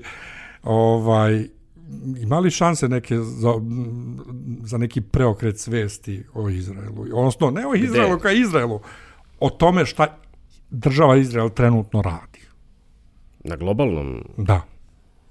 Pa ne znam, moj utisak je koliko, evo, prvo sudeći po našoj sredini, dakle, ako govorimo samo o Srbiji, mislim da su tu velike promene već dogodile, odnosno, možda nisu velike, ali jesu važne. Bio sam na putu, pa nisam bio na ovom protestu koji je bio u nedelju, 5. oktobra u stvari, protestu podrške Palestini, ali bila moja mlađa ćerka i kaže da je bilo mnogo više ljudi nego prošlog puta. Špenđao što nisam bio, nisam znao da ima. I meni se čini, to sam na više mesta rekao, da je to posledica najvećim delom zapravo efekta koji je studentski protest, jedna od posledica studentskog protesta u stvari. I zašto naravno najveća zasluga pripada studentima iz Novog Pazara. Jer su oni bili ti koji su nenametljivo, ali uvek jasno stavljali do znanja da te dve stvari ne možemo da odvojimo u stvari. Ono za što se mi borimo ovde i tu neku solidarnost na globalnom nivou u stvari. Dakle, i mislim da je to veoma važno u stvari, da je to i u nekom moralnom smislu suštinski zapravo važno za sve ovo kroz šta prolazimo poslednjih 11 meseci. I u tom smislu, ako govorimo o nekom našem kontekstu, mislim da ima razloga za optimizam, a meni se čini, koliko sam, ne stižem da pratim sistematski, ali čini mi se da se i u Evropi stvari menjaju. Ne govorim samo o tom talasu, mislim, o tim ne znam da li to nazovem pokretima ili kako već, kada je u pitanju priznavanje Palestine, to može da bude izbjegavanje u stvari odgovornosti, ali stvari se čini mi se menjaju. Malo sam putovao poslednjih mesec dana, svuda sam video proteste, koji naravno to sve i dalje ne mogu ništa. Da, pa Italija. Da. Dakle, to su ozbiljne stvari, pogotovo ako uzmeš u obzir činjenicu, ne ozbiljne samo kada je u pitanju odnos prema Izraelu, nego kada je u pitanju ono o čemu smo govorili, ta konsolidacija u stvari Evrope. Jer, pazi, u Italiji ti imaš suštinski ekstremno desnu premijerku. Dakle, imaš 2 miliona ljudi koji podržavaju Palestinu. Jasno je kako su na nekom globalnom, odnosno na evropskom planu, ne na globalnom planu, to je isto zanimljivo kakav je odnos snaga kada je u pitanju politička afilijacija i odnos prema krizi u Izraelu. Dakle, to važi samo za Evropu stvari. Tako da, mislim da se nešto tu dešava. Mislim da otpor autoritarnim desnim pokretima i režimima u Evropi podiže svest o onome što se dešava u Palestini. Nemačka nema autoritarni desnu vlast, ali isto javno mnjenje, koliko sam ja mogao da pohvatam, je više pro-palestinsko, ali džaba kad vlast je tako. Ali znaš šta, ali izvini, prva stvar, dobro, Njemačka je zajebana zato što može da se poveže s antisemitizmom, to je... Apsolutno, to je prva stvar istorijsko nasledđe, definitivno. Kažem, kod njih ne smiješ da kažeš ništa protiv stranaca zbog toga. Ona nema desnu vlast na način na koji je to slučaj u Italiji, ne znam, ili u Mađarskoj, ili kod nas. Jel? Ali, ogroman je pritisak desnice, ne samo u javnosti, nego u politici u stvari. Realni pritisak, mislim. AfD je realno ozbiljna pretnje. I koliko sam ja uspio da ukačim, dakle, tu postoje neki ljudi koji smatraju da, ozbiljni ljudi, da rešenje nije to da se oni drže van sistema, nego da ih nekako kao treba kroz neku konzervativnu desnu vladu kao u nekoj perspektivi, da bi to bio možda bolji pristup i tako dalje. Ja sam veoma skeptičan, to su pokušali ovde. Znači, ovde su ih držali godinama na 35-40% i onda su im rekli ok, aj sad se preobucite, oni su se preobukli. Šta se desilo posle 7-8 godina? Upravo. Mislim, znaš, u Americi ukinut je politički sistem. U Americi ja mislim da se isto dosta toga promijenilo. Kažu da zapravo, ne znam, komplet demokratska glasačka baza je anti-izraelska, to jest pro-palestinska, ali i da u republikanskoj glasačkoj bazi, pogotovo mladi republikanci, više naginju ovoj pro-palestinskoj. Zapravo, ono da kažemo, u Americi najtvrđe ono pro-izraelsko, pro-jevrejsko jezgro jesu oni, što bi se reklo, oni što idu na Floridu da žive u penziji, to su ono, jeli, starija i srednjovečna bijela populacija, jeli, sa i evidentno jevrejskim korijenima, tako da mislim da je ovo zapravo da je ono, shift je na generacijskom nivou i veliki je i mislim da su, kaže, pa nije se džaba Netanjahu ovoliko uzvrtio i da pokušava, ali oni će uvijek imati ono kao i kod nas, znaš, ono, kao naša vlast, znaš, on će i dalje držati sve poluge moći. Pa naravno, mislim, samo uzmi obzir, izvini što ste prekinuo, ali samo uzmi obzir koja je snaga otpora u Izraelu, zapravo samo. Da. To tek. Znači, to se zanemaruje, često nisu svesni toga. Da, meni je inače, pa zbog njihovog propagande. Ali, znaš, ono, Hollywood, Wall Street, ne znam, Pentagon i, ono, Jared Kushner je, ono, Trump aides, ono, znaš, kao taj inner circle i pazi, jebi ga, to su, i ono, plus lobisti preko Kongresa i Senata, znaš, vrlo je teško probiti tu tvrđavu, znaš, među rajom je sigurno drugačije opredeljenje, ali u institucijama i u onima koji drže koncentrisanu moć u rukama, to će biti, što kažu, do smrti će biti. Ja sam bio oduševljen na Prideu Alexis Van der Kant iz podcasta Tetke, koja je kraljica Pridea bila ili šta već. Nisam ni vidio, pošto ja sam bio malo na kamionu, sve vreme mahala palestinskom zastavom, a i preksinoć ili nešto za vikend su ona organizovala u nekom od beogradskih klubova gde drag kraljice nastupaju Queens for Palestine. I to nije prvi put. Znači, ceo jedan narod gde se skupljaju pare koje se doniraju na neki način Palestini i meni je fenomenalno da se dobar dio LGBT zajednice opire toj propagandi, a što se vi zalažete za Palestinu, oni bi vas tamo ubili i Palestinci vas mrze, pa onda čak idu toliko da kao snimaju intervjue sa Palestincima raznim, šta mislite o tome što vas pederi podržavaju, oni kao, ali to nisu ljudi, ovo ono. Mene lično ne zanima da li Palestinci misle da su LGBT ljudi, da li nisu, da li treba... Šta znači sad on kao Palestinci, kao u tom smislu, čoče, ono kao takva generalizacija je... Pa upravo, da, kao tamo odbacaju ljude sa zgrada i slično. Čak i da jeste tako, čak i da to jeste zakon u palestinskoj, kako se zove ta država, teritorija, da ubijaju pedere, to nema nikakve veze s mojom ljudskom saosećajnošću prema tamo ljudima koji pate. Svejedno da li taj čovjek misli da ja treba da umrem ili ne, moja ljudskost meni ne dozvoljava da kažem ok, on misli da to što sam peder treba da gorim u paklu, neko onda ga zgaze, neka ubije snajper. A ne, ali govorimo, početna tačka oko koje se mi orijentišemo jeste to šta se njima radi.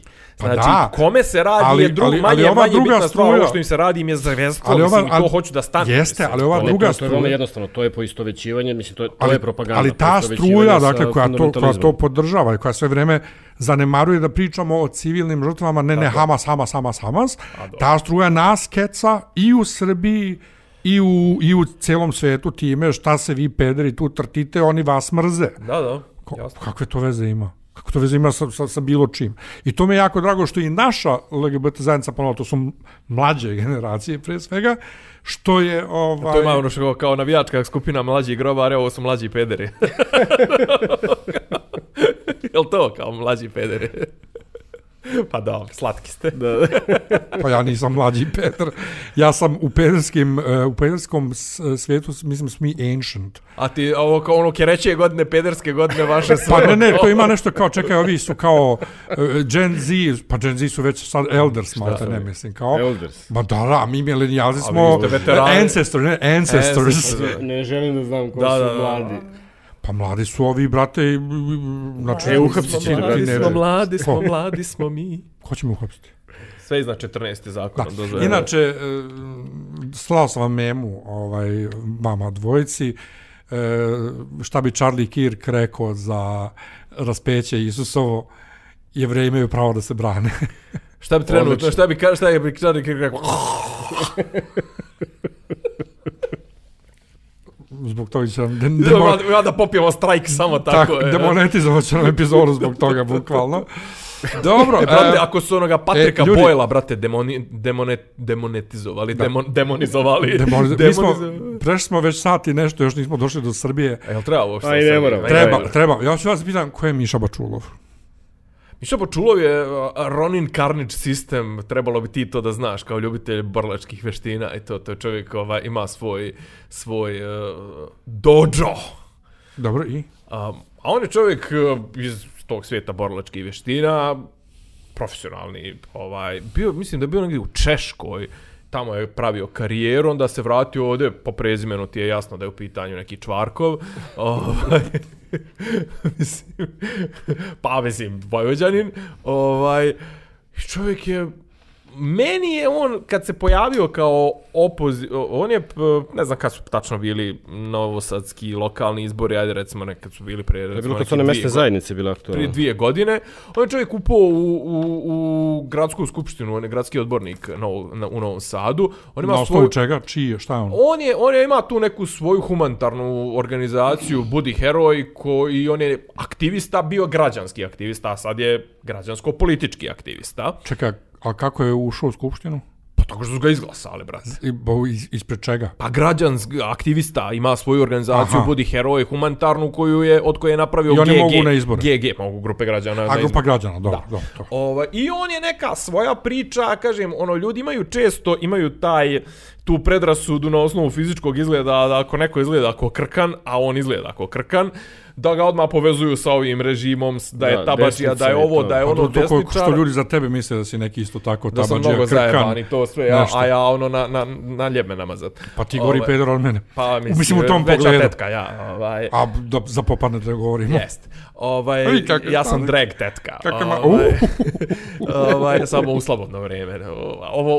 Ova internet persona mi je straight zajebani tip. To se vraćamo na ovaj početak. A kod kuće se oblačim, stavljam ovu sjenku. A ja sam na poslu opasni. To. Uglavnom Miša Bačulov je, kažem, bilo je, kad se pojavio, tek bilo je da li je kukavičije jaje, da li je ovo, da li je ono. I dalje ja ne mogu da garantujem 100% da li mu se daje pažnja potpuno. Međutim, šta su činjenice? Činjenice su da je čovjek već 2 ili 3 puta bio u pritvoru po nekoliko sedmica, po nekoliko dana, a najviše je bio nekoliko sedmica na toj čuvenoj klisi gdje ljude jedu stjenice i tako to, gdje nije mogao ni da trenira, žena mu nosila, ne znam, ja hranu, ovo ono. A zašto je bio Pa ono jedno od onih novosadskih šivanja sa Murijom. Mislim da je bilo možda čak i povodom... U posljednjih 11 mjeseci. Posljednjih 11 mjeseci. On je recimo jedan od njegovih performansa je bio kad je dovukao što je rekao da će da vuče cisternu s govnima i krenuo da poliva Muriju i gradske, ne znam, nija šta, i on rekli, kao eto, to je fekal, i to se on rekao, ne, ovo je voda iz Zrenjanina, kao, a to što vama smrdi kao govna i to sve, to je zato što je to a stvarno voda iz Zrenjanina užasno smrdi, znaju naši pozdrav za naše Zrenjanince.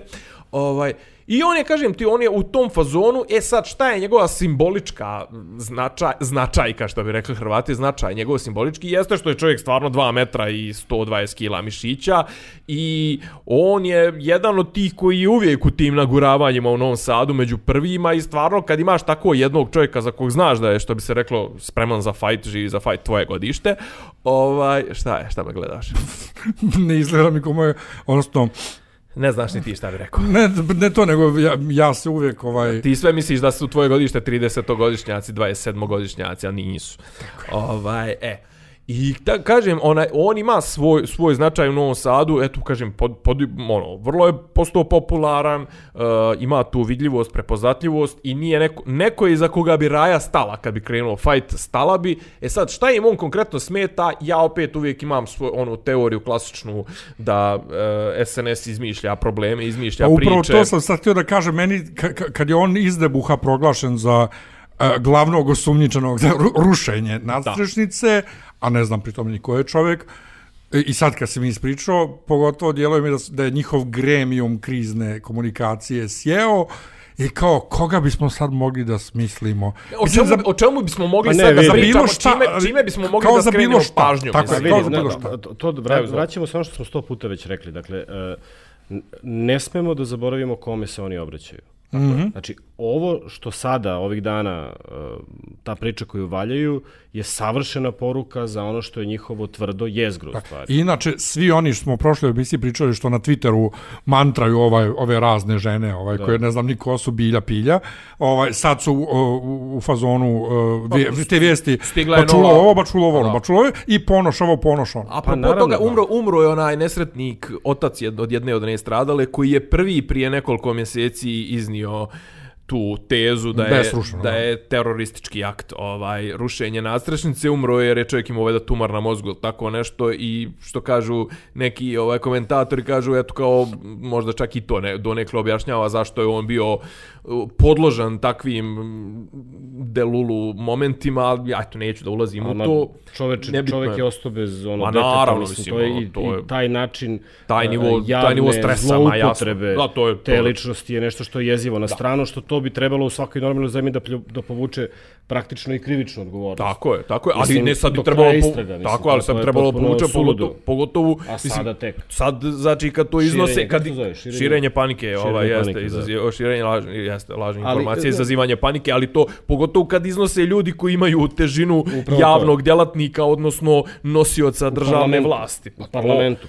Ne, ali samo da se vratim. Dakle, to je savršeno spakovana poruka za njihovo tvrdo jezgro, što govori o tome da oni dalje nemaju neko rešenje kako da izađu iz tog, hteo sam da kažem, defanzivnog okvira. Mislim, nije, oni su veoma agresivni, ali suštinski to je defanziva. Oni nemaju odgovor na ovo što se dešava u stvari. I oni dalje pokušavaju da to svoje jezgro zadrže što je moguće više. I radikalizovanije. Upravo to, ali mi smo zaboravili sada kad su se razmetali svim ovim ciframa na ovim svojim protestima, jel?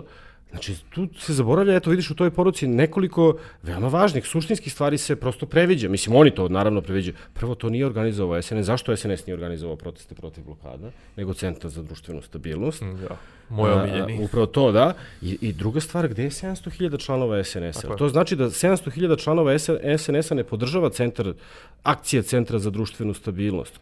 Koga onda predstavlja Centar za društvenu stabilnost? Zašto samo, eto, nek su i najviša ta cifra uz, ne znam, 150.000. Da. Gde je onih 550.000 članova? Aktivista i šta već. Mislim, pa to nisu simpatizeri, nego članovi. A isto to važi i za ovu priču sa Bačulom. Mi se smijemo šta će on tamo kao 3 sata pre, pa zar nije mogao. Naravno da je to sve nama koji imamo nekakvog pojma o tome kako te stvari funkcionišu u realnosti ili čak i u filmovima, da je nama to sad kao smešno, mislim.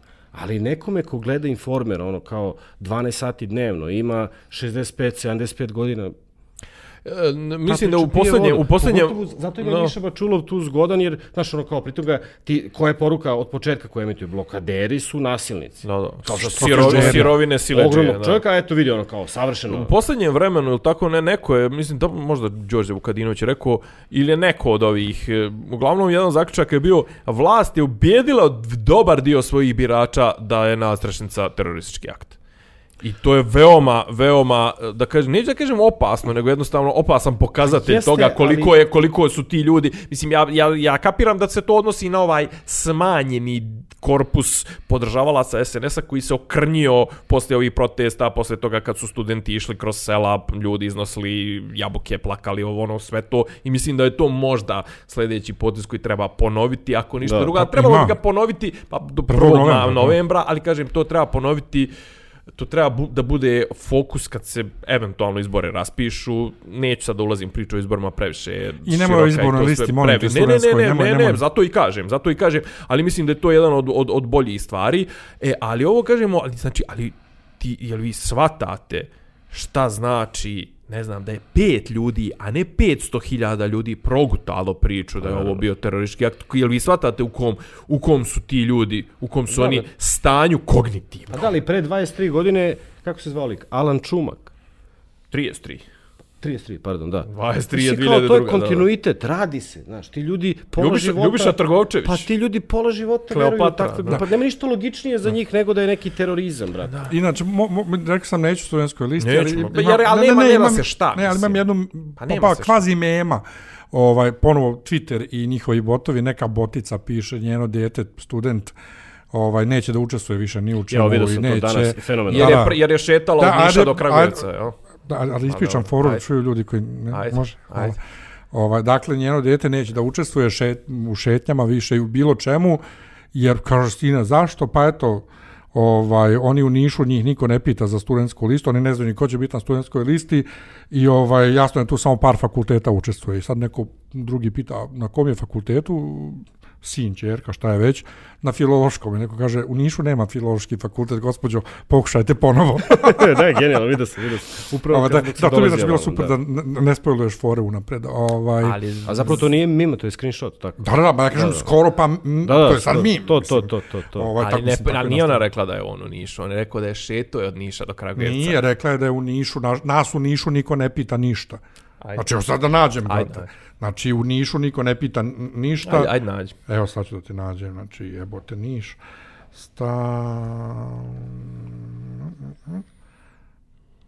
Dakle, pitam sina, koji je bio aktivan na studentskim protestima, pešači od Niša do Kragujevca, jer ide 1.11. u NS.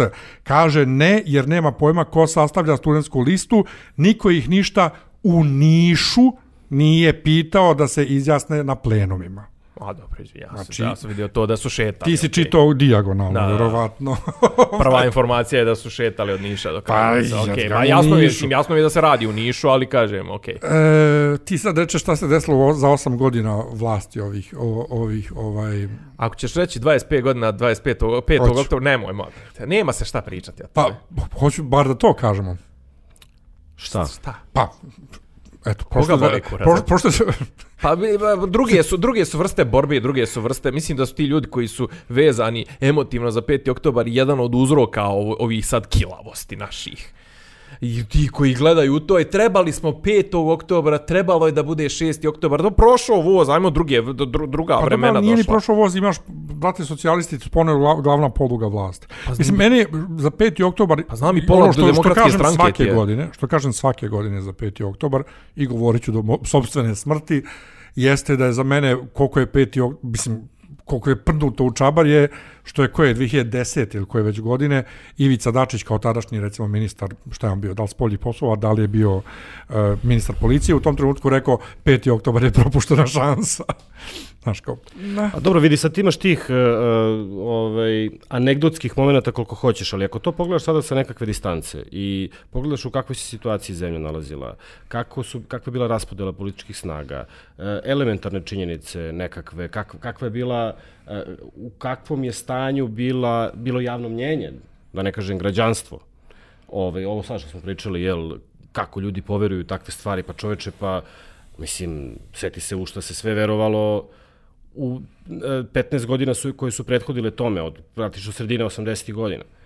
Znači, od moštiju Lazarevih do pomračenja sunca. I takvih stvari, razumeš? Da. Znači, šta hoću da kažem? Jasno je zašto se dogodilo tako kako se dogodilo. I jasno je, i mislim da je to suštinski, jasno je šta sada mora da se uradi, što ne sme da se propusti, koje su to zapravo glavne mine za neku buduću perspektivu u koju zaista svi koji se nadamo, u koju verujemo, za koju radimo. Mislim, jasno je da je kao apsolutno glavna mina u tom smislu je opet pecanje na takozvane nacionalne priče u stvari. Jer to odmah suspenduje kapacitet nekakav moralno-politički. Dakle, ja opet ponavljam 100 puta i stalno se osjećam se kao kreten zbog toga što to ponavljam. Zato što ljudi stalno to ponavljaju. Čekaj, a Vučić se ne osjeća kao kreten što stalno ponavlja jedno te isto i palimo. Znači, nemoj se osjećaš kao kreten. Da. Sad se vraćamo na ono pitanje, ali to što on radi je propaganda, a ovo je poticanje na kritično. Pa i to je propaganda. Hoću da kažem, to ne znači ne baviti se nacionalnim pitanjima. Postoje nacionalna pitanja, postoje nacionalni problemi, postoje nekakvi nacionalni interesi i ciljevi. Ali jedna stvar je to, a druga stvar su te nacionalističke matrice koje se ponavljaju svako malo u stvari. I znamo svi šta se to nakon 5. oktobra dogodilo, kako je došlo do toga da smo sada ovde gde smo u stvari.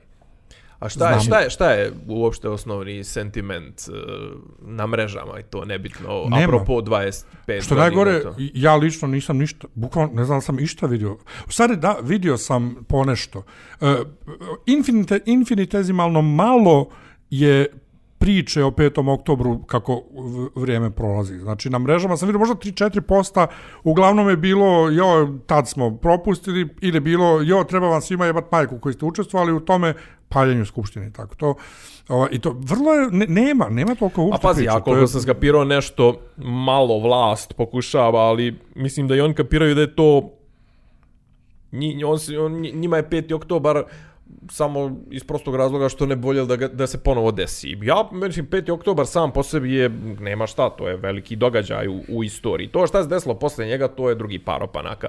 Činjenica da je narod ustao u dovoljnom broju, skupio se i odbranio nešto što je smatrao da će mu biti oteto, a to je izborna pobjeda i da kaže odbranio svoju izbornu volju, sve to poštujem. Međutim, kad ne bi ulazio u to, vrlo je opasno, znaš, uglavnom taj sentiment tog nekog, da kažemo, žala za tim što se nije desilo, dolazi s ovog nekog lijevog ili tog nekog, da kažemo, progresivnog spektra, ali mislim da trenutno nije vrijeme uopšte za te ideološke. Ja isto, mislim... Zato što, vrate, 5. oktobra da nije došao Velja Čačanin u dizelaškoj trenerci sa bagerima i to je da nisu došli ti seljaci. Pa ja sam 15. marta stojeći ispred Londona vidio čovjeka koji je došao tako, baš izgledao onako čačanski. Čovjek je u rukavu nosio sikiru od metar.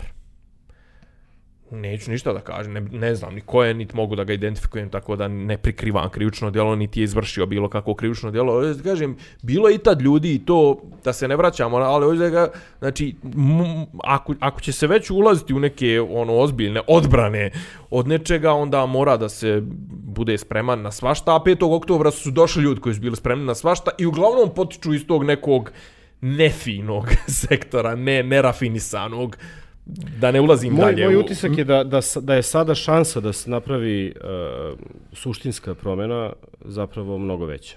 Meni je žao. Prvo što ne postoji taj spoljno-politički pritisak, drugo ne postoji do te mere... Misliš da ne postoji ni spoljno-politički pritisak da ovi ostanu na vlasti?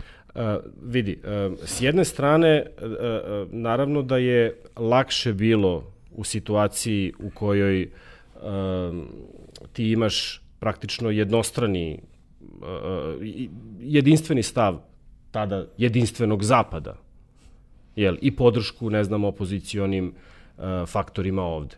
Koji su bili vrlo dobro isprofilisani i vrlo jedinstveni i znalo se s kim će, ako dođe do promjene vlasti, s kim će pregovarati ti stranci. Ovde ti stranci ne znaju s kim će uopšte voditi razgovor prvi dan nakon što Vučić ne do Bog prirodnom događajem ode, ne do Bog. Evo, ja da se prekrstim kao nevjernik, to sve ne želim nikad, nipošto da se to desi, ali recimo da se desi nešto... Ne želiš nikad nipošto da se desi da umre? Nipošto, nikad. Ni za 100 godina, ne želim, neka živi 300 godina, što se mene tiče, 1000 godina, nebitno, mislim, ne želim nikome smrt, ni u kom momentu, šta nemam šta da želim ili ne želim, umrijeću. A nek umre, ali bez mene. Mislim da ja nemam nikakve veze s tim, hoću da kažem, nemam nikakav odnos prema tom faktu. Sad si ubacio nebitno, hajde. Nego mi čudno kao ne želim da umrem. Pa ne želim prije vremena da umre.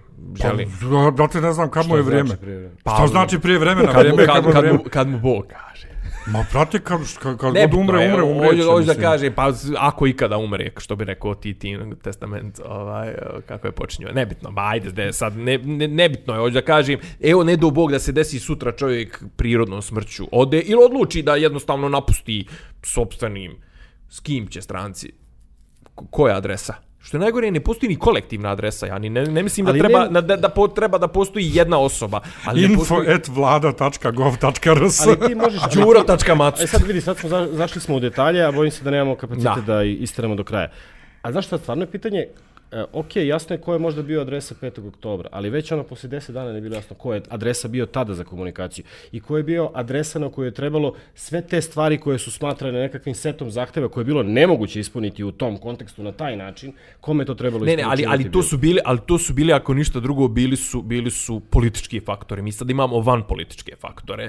Kako da kažem, imamo masu koja se zove studenti. Ne, ali u striktnom smislu te reči. Znači, u striktnom smislu te reči, da, to je van politički faktor. Ali je to faktor koji je artikulisao politiku i koji postaje glavni politički faktor u zemlji. Jeste, ali opet ne možeš da očekuješ da će sad ambasador da ide na plenum da priča sa plenumom, niti očekuješ da će...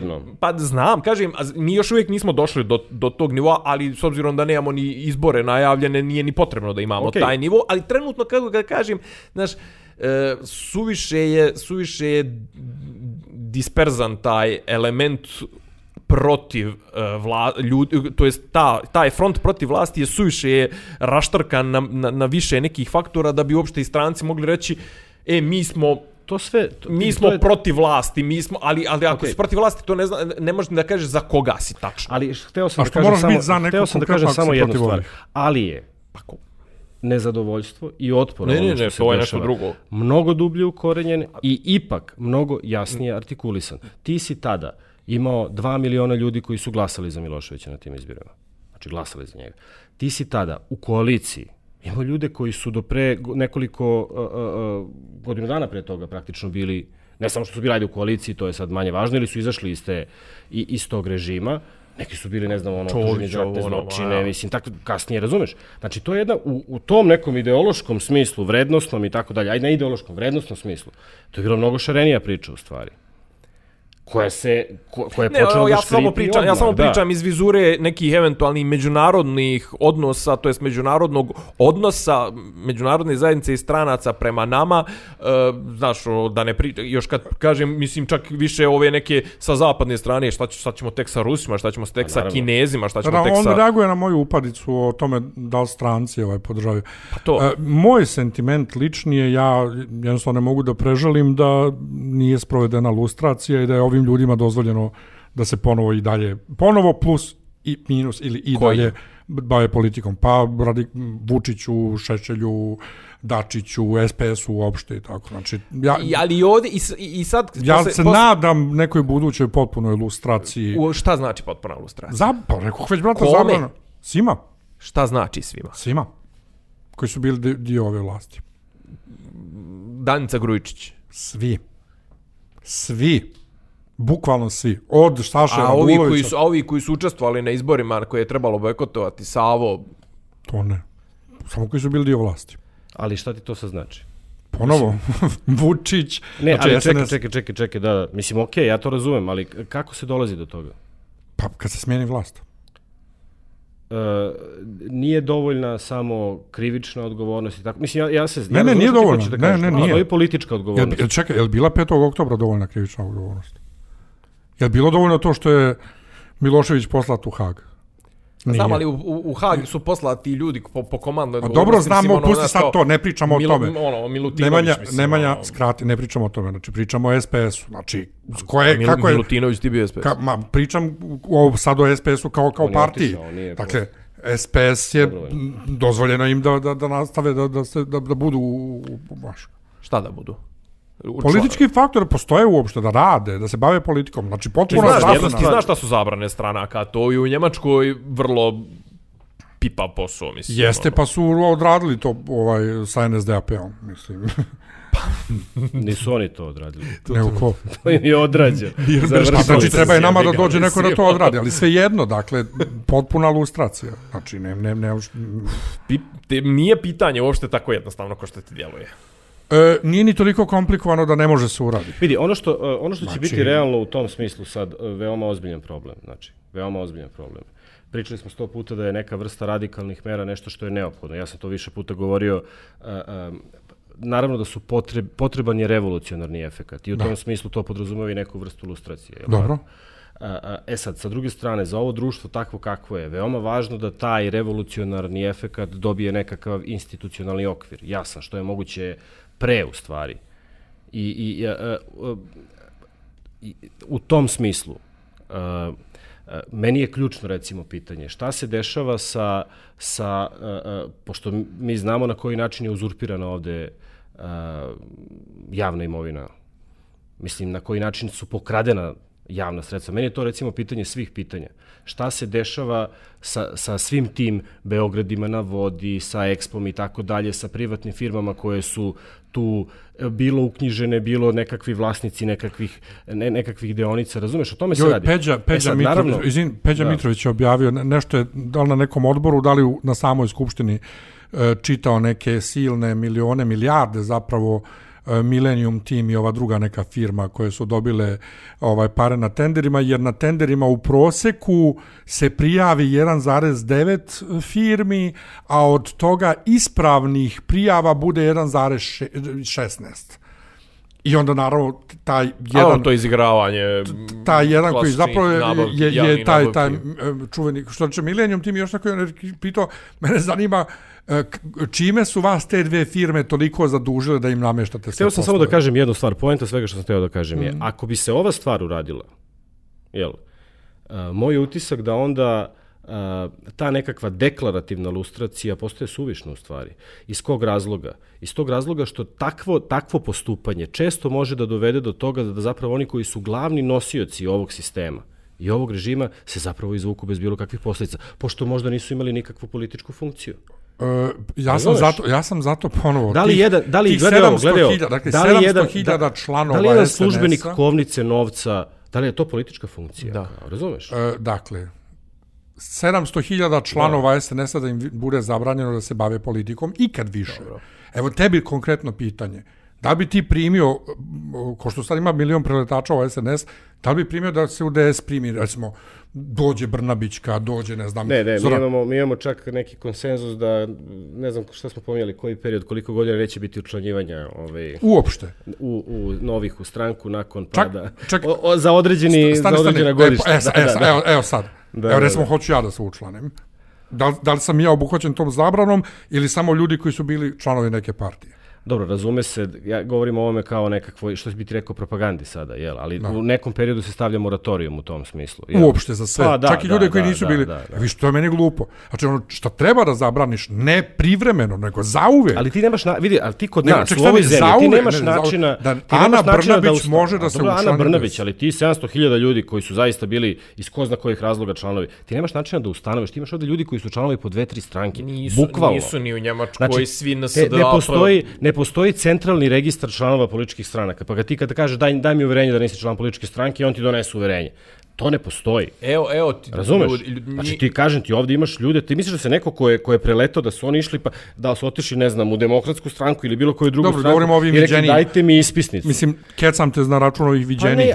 Naravno, jer ti sa tim svojim moratorijumom meni koji bi možda hteo zbog tebe da se učlanim u DS, sad ja kao ne mogu, a za 5 godina ćeš primiti nazad Gordanu Čomiću. Evo ti primjer, šta ćemo recimo sa Bajom i sa Ljubicom Vraneš? Sa Bajom pevačem, što je sad direktor opere. A Baj, idi bre u kurac jebeni, monetizacija. Mislim da pričaš o Nedeljku Bajiću Baji. Ne, znam. A ti pričaš o Bajiću životinji. Kakav coa kos jebote. Pa ja sam peder jebote, ja mada znam životinju. Pa šta s njim? Šta bi s njim radio? On nije član SNS-a, ali je direktor Narodnog pozorišta ispred SNS-a. Kako ispred SNS-a ako nije član SNS-a? Nestranačka ličnost. Pa dobro, šta je problem s njim? Pa jel bi njega lustrirao ili? Pa ne, što je problematična postavka? Pa evo vidiš da trenutno Narodno pozorište ne radi 3 sedmice i čim su prvi dan stupili u štrajk, zatvorili su ih na 3 sedmice, ko fol ne ispunjavaju, ne nego kao ne ispunjavaju neke... Pa da, i mora da se sredi, ali 26. već imaju ponovo predstave. Pa vidit ćemo, ali to je način, mislim druga stvar... Na sajtu je sve otkazano nebitno, do tog trenutka. Ali donio su pravilnik, ne smije se iznositi politički stavovi, ovo ono... kako ti je mišljenje o nestranačkim ličnostima? Zavisi koliko je on učio. Pa isto kao što dok je Ana Brnabić bila nestranačka ličnost. Šta to znači? To znači da ti mora da osnuješ onda etičku komisiju. Pa ne, rekao bi, ajmo na dugme svi se gase. Mora bi da postoji neka komisija, evo te. Pa znači onda bi išao od slučaja do slučaja? Pa u nekim slučajevima da. U nekim slučajevima ne bi bilo nikakvih... Pa ne kažeš svako ko je bio član SNS-a. Pa dobro, ja sad to malo isto preuveličavam. Pa o tome ti pričamo, koliko je kompleksna materija. Preuveličavam u priči nekoj, razumiješ? Ali za malo viđenije slučajeve poput Marko Đurić, Aleksandar Vučić, Vulin, Brnabić kao... Tu pričaš o članovima vlade. Pa to oni, za njih nema šta da se etička komisija sastaje. Dobro, ali šta ćemo recimo ovim navodnim direktorima javnih preduzeća ili direktorima kulturnih ustanova? Sve da se istraži. Ko nadzire nadzirače? Upravo. Ali ako ideš tim, to je meni defetistički, ako ideš time da to je prevelik posao, da ide prevelik posao, onda nikad nećemo se izvući iz govana. Ja mislim da je realni scenario da ako se sve u tom smislu završi dobro, zamislimo sad neki idealni scenario sa izborima, ne znam, ja mislim da taj sistem se raspada prvo sam od sebe, znači govorili su tu da li, ne znam, zabrana, kao nema tu osnova da se u formalnom smislu zabrani SNS kao politička stranka. Za Srpsku radikalnu stranku ima osnova, mislim, recimo. Razumeš? Ali ovde ne, mislim, ovde... Sad, kad se taj sistem raspadne, ključna stvar je ta koruptivna mreža koja je ovde formalno legalizovana u stvari. I zapravo... A dobro, ali to je predmet, to treba da se prepusti, što bi se reklo, prepusti pravosudnim organima, mislim, tu se lakše, ovo je teži dio posla zato što je u pitanju primjena nekih moralnih načela i gdje su ljudi i tamo i vamo, znaš, ovdje kao, izvinjavam se, procijenjena vrijednost posla je 2 miliona evra, vi ste naplatili 10, mislim, nema tu šta da se priča, idemo, mislim, ono, cijepaj po redu, otima imovinu i donijet zakon o poreklu imovine. Mislim, za kraj, od mene jedna ultra mega giga optimistična misao, apropo mijenjanja i svjetskog sistema i sve i ovog Volerstinovog da smo udarili u zid, nema više periferija koje može da se eksploatiše, dakle da mora se svjetski sistem promijeni. Ja se iskreno nadam da ćemo stvarno doći u nekom trenutku u svjetski sistem kakav je Gene Roddenberry za Star Trek zamislio, da imovina kao takva više ljudima neće biti bitna, ćemo da imamo sve što nam treba i onda ćemo da ulažemo u lični razvoj i da u tom smislu neće biti bitno da li se na funkciji, da li se političar. To pokušao ljuto zvalo komunizam, i šta mu je falilo. Ali to je stvarno jedna ultra mega giga optimistička zamisla s moje strane. Svakome prema potrebama, svi prema mogućnostima, mislim. I da imaš sve, da ti ništa ne fali, ništa ne treba, da nije bitno da li si na vlasti. Sad se vraćamo na ono pitanje s početka i to je šta ti misliš da je osnovni pokretač, neki teoretičari bi rekli da je to pohlepa i onda tu... Pa jeste. Pa tu onda imamo koliko smo puta rekli da se jede i da se jebe. Ali neki žele da imaju mnogo više nego što im zaista treba. I nego što stvarno mogu da zadovolje. Pa ne, ali kao šta će Jeffu Bezosu 1000 milijardi dolara? Misliš bilion? Pa ja volim da kažem 1000 milijardi. Mislim, ja sam precizan. Da, ne. Pa precizno je kad se kaže bilion. To je precizno. U matematici ne kaže 1000 milijardi. To je tek pitanje, mislim. Ta nesrazmjerna raspodjela zarade. Zato svi će imati koliko im treba, pa ne može. Mene neki dan koleginica pitala baš nešto za posao i to meni je posao da zaradim pare, da platim račune, ja da se vezujem za bilo koju firmu u glavi, ja radim za bezimeni neki upravni odbor koji nešto zarađuje na berzi, ljudi zarađuju na firmi, ja dobijam od toga malecki dio toga što ja privređujem da se briga me, nemam odnos prema firmama, taj, jer to... Ali oni imaju i oni ti ne daju da ti imaš koliko hoćeš da imaš. Tako je. A dok mi istovremeno obećavaju sve vreme, možeš, jel te, američki san i to, dugačka šarga repa, nego imate šta da preporučite? Sad se zaboravim. 3. sezona Alice in Borderland. Dobro. Knjiga Tom Holland Dominion, ili ti mislim da je predano kao Vladavina, Hrvati su izdali. To nije Tom Holland glumac. Ne, istoričan. Spider-Man. On ne zna niko ko je Tom Holland. Ja sam počeo malo da gledam ovu, pošto sam pogasio sve ove streaminge, samo ove neke najosnovnije jeftine imam, odnosno jedan koji plaćam u sklopu paketa, HBO, i Sky Showtime. NVO. I ova... HVO. Ja, jeste vidjeli, nisam vam poslao, ima, brate, neko je zakačio sliku i spot i vrti se slide show, rekao kako muzika spaja ljude, slide show slike Ratka Mladića uz Thompsona. Sude mi. Ko nas bre zavadi. Bukvalno. I gledam pomalo mnogo nagrađivanu sitcom, ali nije klasični sitcom, nego single camera, znaš, kao Hacks, gdje Gene Smart glumi matoru stand-up komičar koji dobija asistentkinju koja je scenaristkinja, ali sam nešto malo prekinuo, nešto me neka depresija uhvatila, dark je, mračna je komedija, malo mi je depresivno na momenti, ne mogu organ. Ja sam se malo vratio igranju video igara, igram Ghost of Tsushima, znači nije Tsushima, nego Tsushima. Pohvaljujem. Jer je sad izašlo kao neki kvazi nastavak Ghost of Yotei, i tebi bi se dopalo, ima Kurosawa mod, gde, ajde što bude crno-bijela slika sa tim, oni što spominjao na početku, film, naš, nego što je zvuk onako prigušen i malo 60. Pa to. Ali ja igram u full koloru i ti si samuraj koji ide brani Tsushima ostrvo od invazije Mongola u 13. vijeku.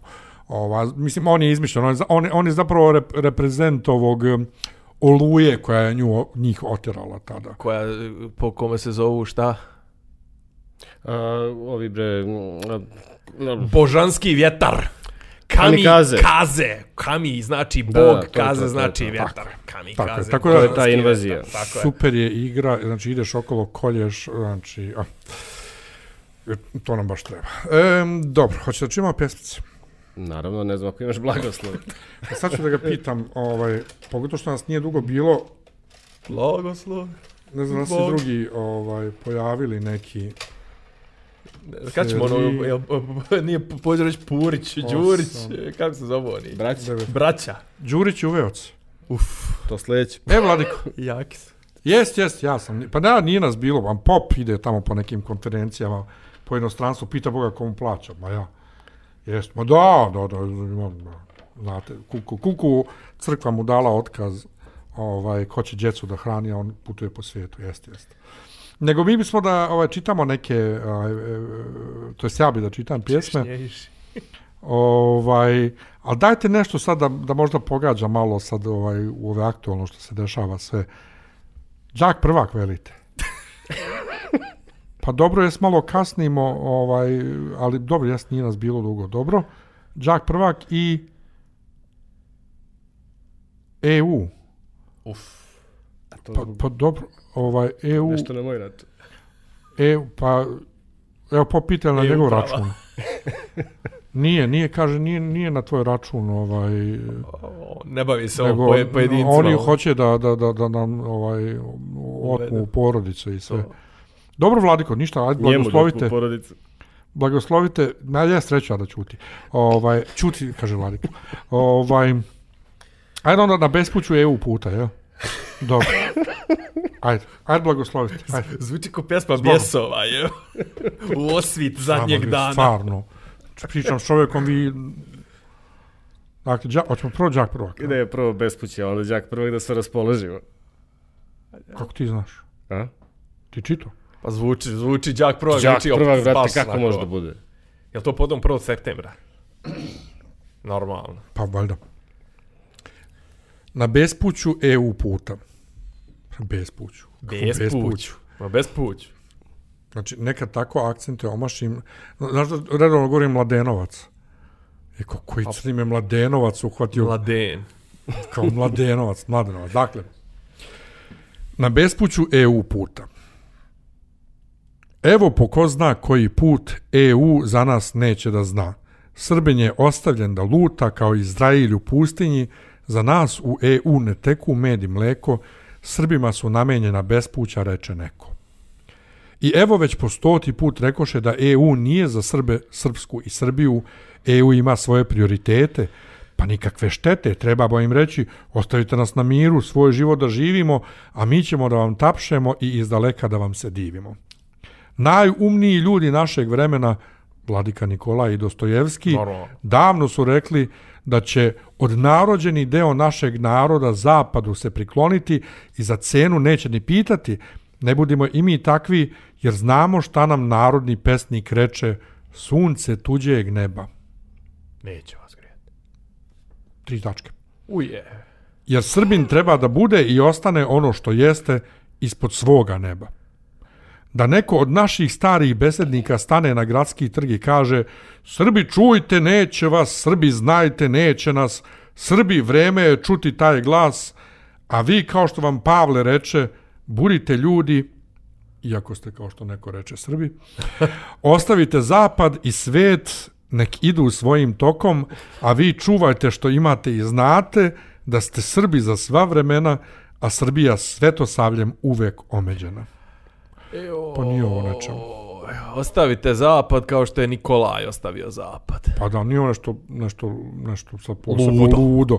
Ali inače ovo... Ma nije uopšte. Iako, kao što neko reče Srbi, ja sam to citirao samo Svjatješeg, koji je to tako rekao. Blaženo počivšeg. Ne do Bog da umre ikad. Ne do Bog. Gdje mi je đak prvak? Ne znam, ovo mi je malo... Opšte mjesto, ja, tu mi je malo. Fali malo nismo navikli crazy-la, da, fali malo. Pa baš je onako opšte mjestaška. I to kao pozivanje na Nikolaja i Dostojevski, tako dosadno. Zapravo nije mi jasno, je li on za EU ili protiv EU? Protiv, naravno, brate, pa on... Protiv, oni nas guraju bez puća. Pa ne, ali on na početku kupa to, neće nas, guraju nas u bez puća. A mi hoćemo tamo, a on kaže zašto mi to radimo, zašto mi to činimo. Pa ne, znači on bira bez puća. Jer ako nas EU neće i gura... Ako EU nas gura u bespuća, ali mi mimo EU nismo u bespućima. Pa nije to tako rekao, niti je ponudio alternativu. Mir nema alternativu. Srbija nema alternativu. Kosovo nema alternativu. I Srbija nema alternativu za našu djecu. Za našu djecu, tako je to. Đak prvak. Đak prvak kao kakav junak veliku torbu na leća... Aj ponovo. Pleća, na pleća. Na leđa. Leća. Ali mislim... Čak prvak. Mislim... Baš si čak. Zapravo, ja sam to vrlo u duhu savremenog srpskog jezika, kad kažem savremeni srpski jezik, mislim novo govor od posljednjih 11 mjeseci, u kojem ćirilično slovo dž ne postoji. I u duhu fotijevizma. Č je bilo sasvim ispravno. Ajde još jednom. Kjeraj. Đak prvak. Đak prvak kao kakav junak veliku torbu na leđa uprtio i školi se zaputio, da se sa prijateljima vidi u graji i radosti. Danas đaci prvaci retko gdje u školu peške idu, ali ima ih po selima i brdima i oni su svedoci kako je nekada bilo kada je đak prvak zaista bio junak. Đak prvak je nada, iako u torbi brige nosi, on je uzdanica da će se srpski narod složiti, obožiti i umnožiti i da će život smrt pobediti i da će Srbija opet velika i moćna postati. Evo neki kao prizvuk militarizma. Malo. Da, na kraju odlutao militarizam, a prva polovina je u fazonu išlo je 7 km uzbrdo do škole i nazad 7 km uzbrdo do kuće. Mislim, to je uprtio i svjedoče o... Mislim, samo što nije napisao ovo, iako u torbi brige nosi, u torbi glavu nosi. Glavu, pištolj, kamu i ne znam. Dobar je. Svaka čast. Evo, ovo je baš ovo. Znači, ljudi, ja sam htio da ova emisija traje ispod 2 sata. Aj, završao je. Ali došli smo do 2 sata, ali ko je ostao s nama do kraja, svaka čast. Praštajte. Da, ako mi se nije dopalo, promijenite kanal. Imate još neku reč za kraj? Ja smijem ljudima da kažem da će sljedeće nedelje biti Disneylanda, pošto ga nije bilo baš dugo. Alhamdulillah. Ha? Jeste, ajde pakuj stvari. Ako Bog da. Kaže, alhamdulillah nije hvala. Ne, šućer Allahu je. Ja nisam musliman. Ovo je deep cut. Da.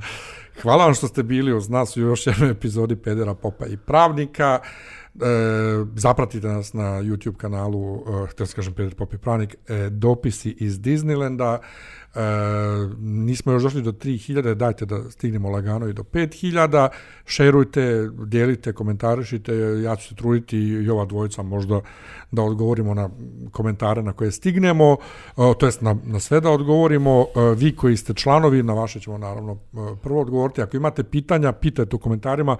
Trudit ćemo se da uklopimo u naredne emisije i pitanja. U prošlom ja mislim da nije bilo nekih posljednjih pitanja. Za vas koji nas slušate nas od SoundClouda do Apple podcasta, svugdje gdje god ima podcasta, uključujući YouTube Music, dakle zasebno od YouTube-a. Zatim, ako želite finansijski da podržite podcast, patreon.com/dopisi, Nemanja me zbuniti, dakle patreon.com/dopisi. I na samom YouTube-u članarine $400 i super thanks koliko god želite da date. Mi ćemo da vam se zahvalimo. Evo, Nemanja će za svaki super thanks da se krsti i ljubi mikrofon. Kao najrumune. Pa ništa, hvala i čujemo se za 2 nedelje. Ćao. Ćao. Si ti normalan.